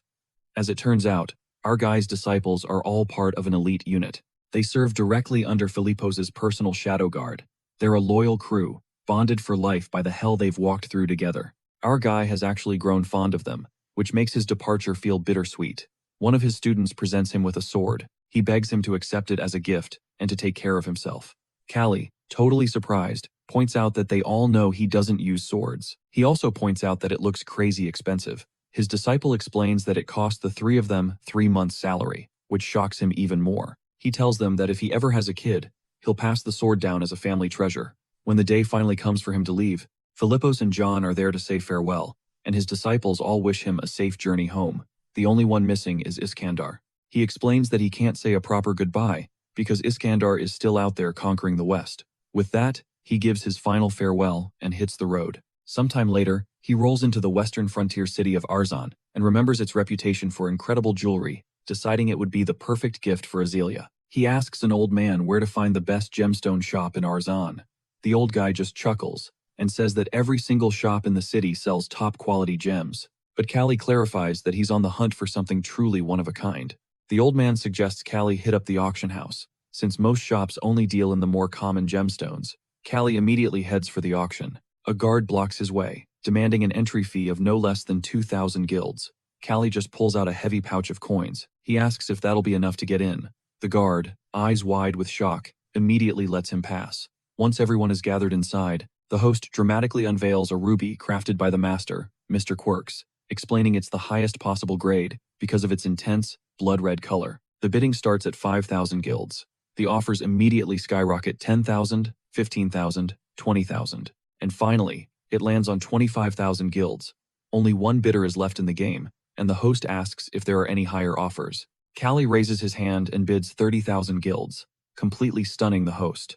Other bidders start accusing him of faking it, but then another voice cuts in, offering 33,000 guilds. The host reveals this new challenger is none other than Count Boromir. The auctioneer's voice echoes as he announces the latest offer from the kingdom's richest noble, 33,000 guilds for Boromir. Callie's eyes lock with Boromir's across the room, and he defiantly jacks the price up to 40,000 guilds, but Boromir instantly claps back with 45,000. He sneers at Callie, claiming the ruby is a gift for his wife. Absolutely fuming, Callie storms out, crushed. That ruby would have been the ultimate present for Azelia.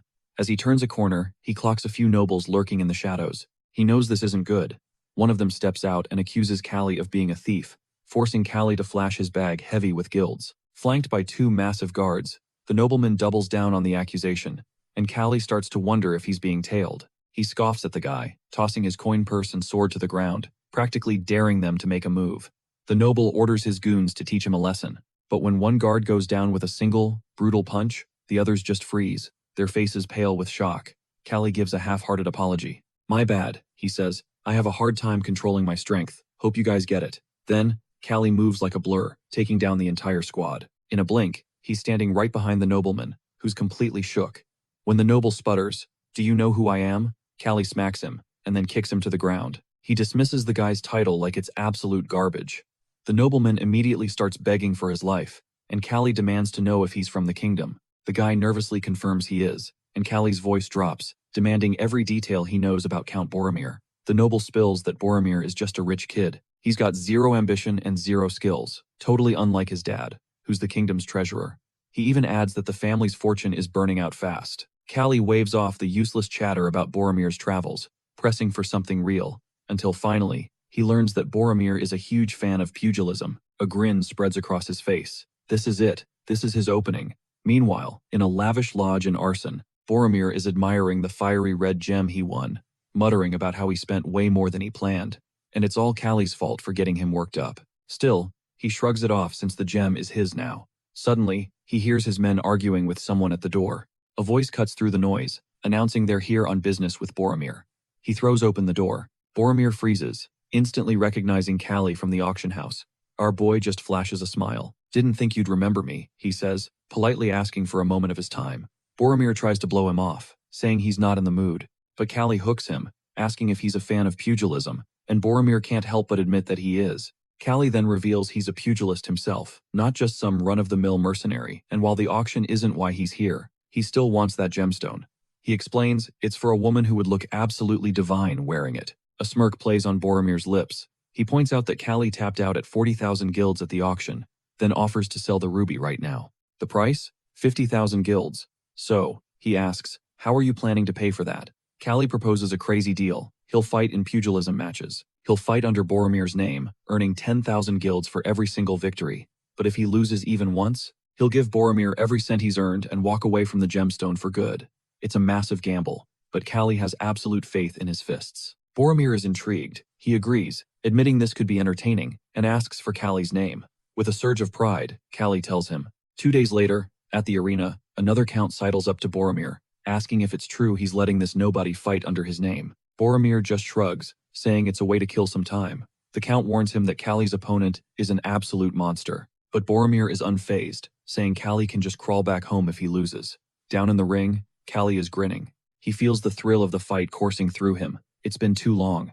He sizes up his opponent. The guy is shorter than Kijo, but his arms and legs are long and whip-like. His physique is perfectly balanced, and his body is a roadmap of scars that scream experience. The second the match starts, his opponent explodes into action.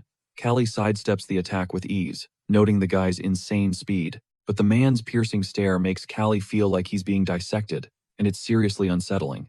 Out of nowhere, a punch flies at his head. Callie ducks, but the blow still grazes his cheek, drawing a thin line of blood. He ignores the sting, laser-focused on finding an opening.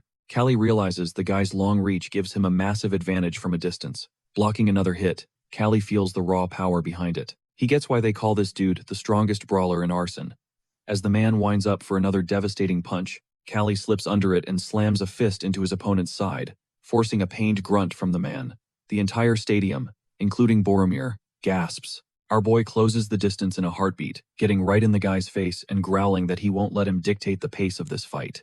With a thunderous punch square in the chest, Callie sends his opponent crashing to his knees, struggling just to breathe. Feeling the victory, Callie beats his own chest and throws a fist in the air, roaring praises to Boromir's name. The nobles in the stands go wild, and Boromir is on his feet, beaming with pride and shouting that Callie's performance was incredible. As Boromir grins down at him, Callie grins right back. He can feel it, he's earned Boromir's trust and respect.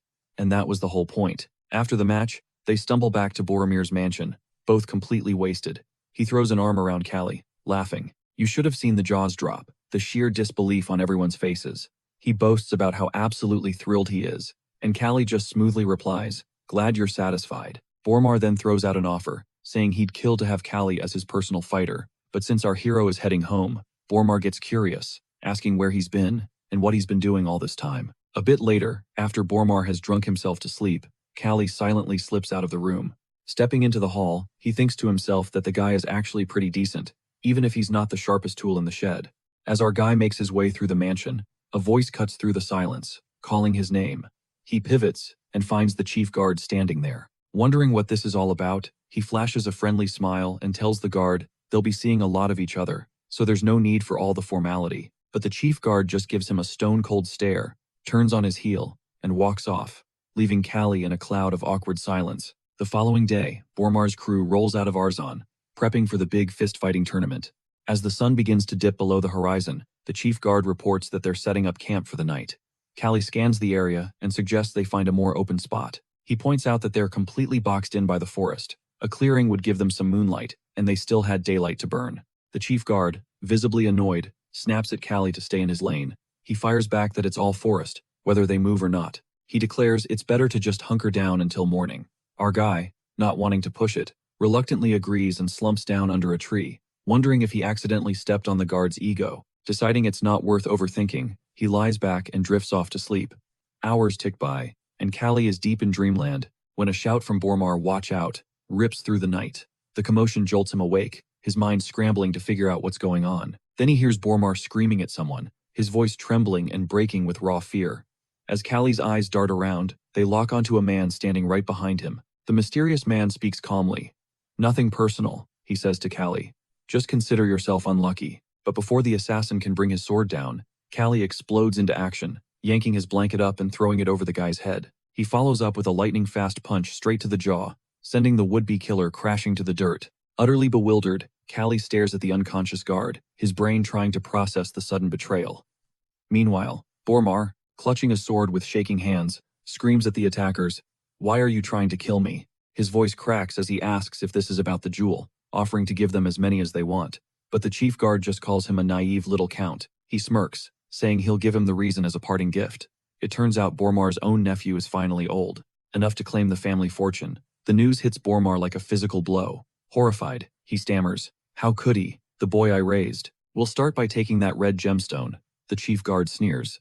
Bormar, realizing the very men he trusted are about to end his life, sinks into absolute despair. But just then, a rock cracks against the chief guard's skull. It's Callie, dragging the KO'd guard from before. He warns the traitors that they're gonna have a problem if they touch the jewel, because he's already called dibs. Then he takes stock of the situation. 10 heavily armed guards. No way he can win this bare-fisted. Thinking fast, he snatches the gloves and sword from the unconscious guard, even though he silently admits he's not exactly a pro with a blade. The chief guard roars for his men to attack. One lunges, swinging wildly, but Callie parries the blow with the sword. In that split second, Callie sees his opening. He drives a brutal, sword-fisted punch into the attacker's face, shattering bone and sending teeth flying. Whipping his head toward Bormar, Callie yells, "Do you want to live?" The terrified noble can only nod, his eyes pleading for salvation. Callie scoops up a handful of stones and hurls them at the guards, blocking Bormar's escape route. He screams at the count, "If you want to live, break through and run to me." But Bormar just stammers back, paralyzed by fear. I can't. Crap, the guy needs a serious push. Callie knows he has to clear a path himself. He bellows at him one more time, "Move your ass if you want to see tomorrow." Bormar, drenched in sweat and shaking uncontrollably, remains frozen in place. Count Bormar's life has been a perfectly paved road, cushy, calm, and completely free of any real struggle. He's been coasting on his family's legacy, never having to earn a single thing himself. But Callie's raw words slice through his pampered existence, shattering his complacency. A fire ignites in his eyes. With a surge of adrenaline, Bormar starts swinging his sword like a madman, charging right through the line of guards. The chief guard is livid, screaming at his men, "You incompetent fools! Why aren't you stopping him?" He finally catches up to Bormar and raises his sword for the killing blow, gashing the count's arm open. The shock and searing pain make Bormar drop his sword, but he keeps sprinting toward our guy, tears of terror and agony streaming down his face. Our hero rushes forward to meet him. As Bormar begs for his life, Callie grabs him, praising his guts before effortlessly hoisting him over his shoulder. They bolt into the darkness, a desperate race against time. If they don't move fast enough, Bormar is going to bleed out. "Don't let them get away," the chief guard shrieks, ordering his men to open fire. A guard lets an arrow fly, but Callie clocks it instantly. "Hold on tight," he tells Bormar. As the arrow closes in, Callie pivots and shatters it mid-air with a single, perfectly timed punch, deflecting the others with his bare hands. The chief guard and his men are absolutely frozen, their minds blown. Running on pure fumes, Callie hefts Boromir onto his back once more and sprints into the unknown. 3 days blaze by, and they slam into the western desert. He lets out a curse, his eyes wide with disbelief at how the entire landscape has been completely transformed overnight. They plunged into the wasteland to throw any trackers off their scent. Callie's game plan was to slice through the desert and into the kingdom. But this place is radiating a mystique he was not ready for. Slumped against a cool cave wall, Boromir starts whining again, pushing his jewelry at Callie. Annoyed beyond belief, Callie snaps at him to channel that energy into walking, instead of crying about it, warning him that one more word, and he's leaving him in the dust.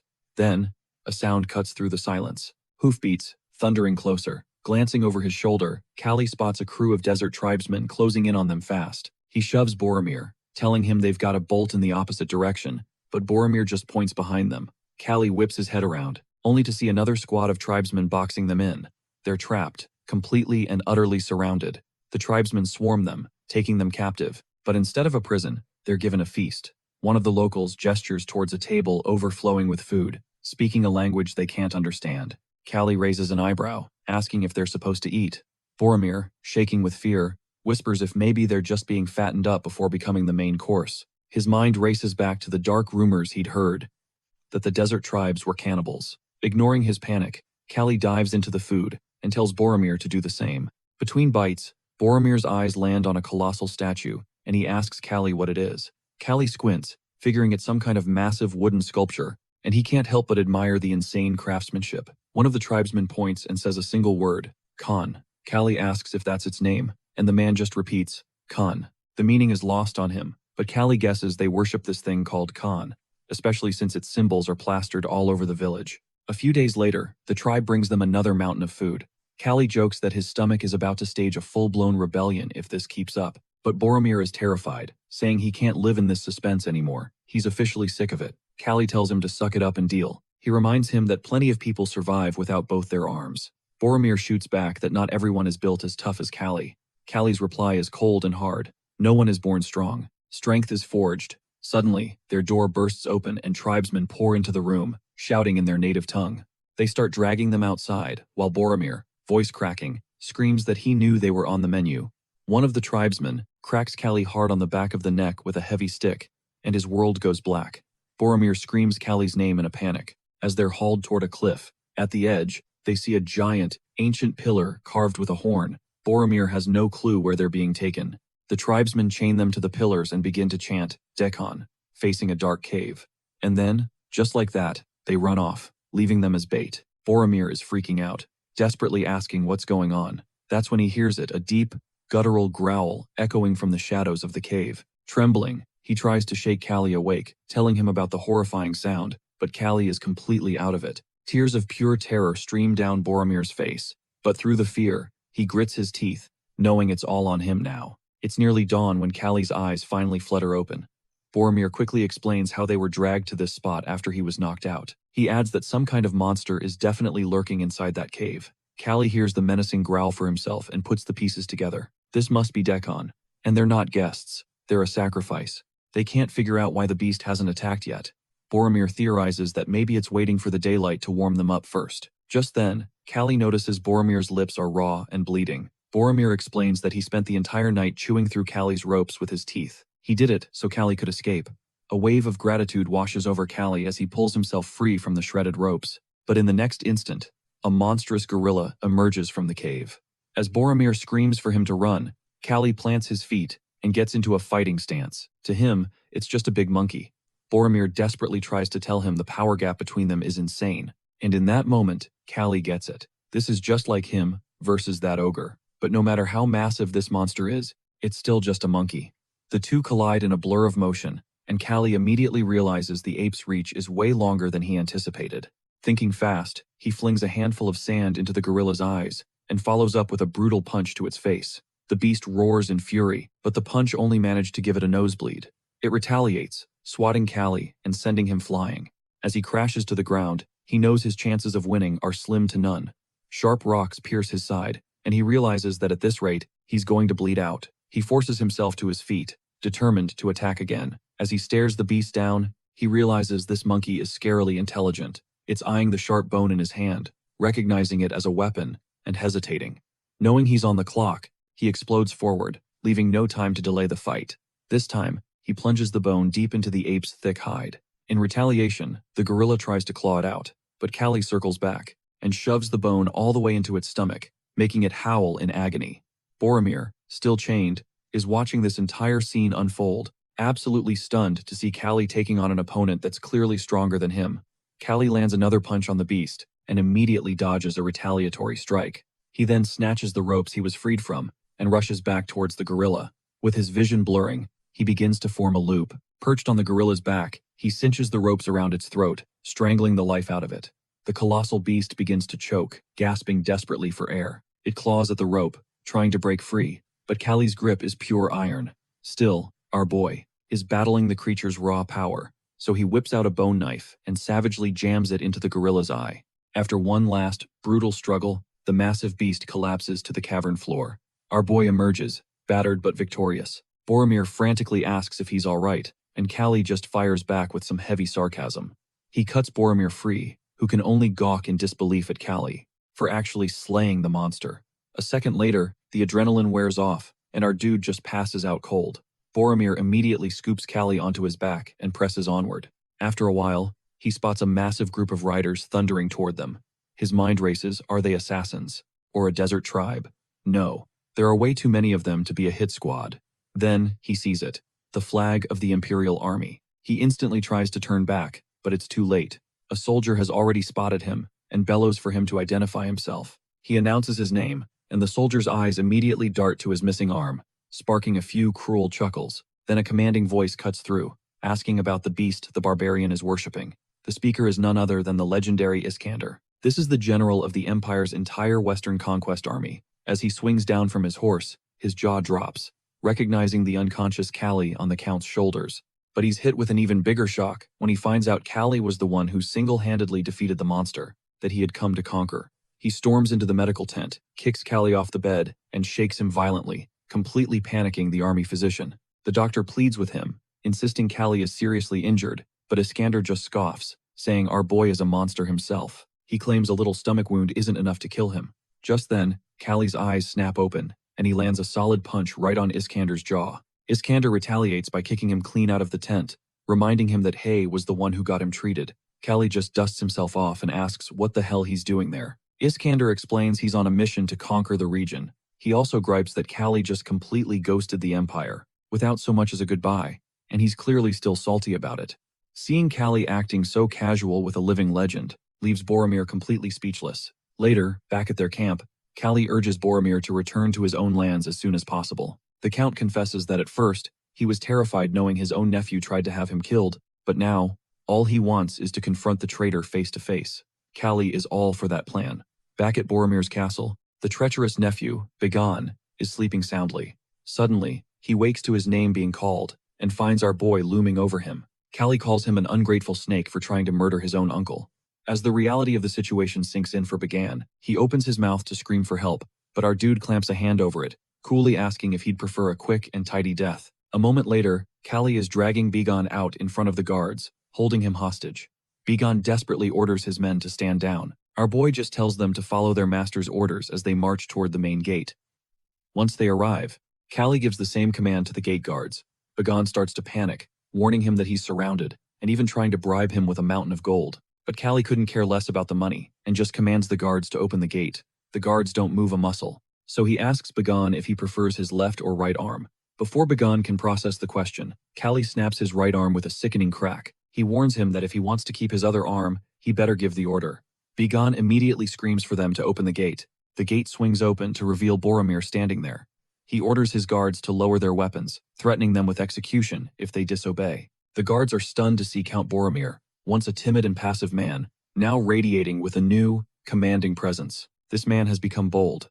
Begon desperately tries to claim the Count's title for himself, but Count Boromir furiously challenges him to a duel for the position.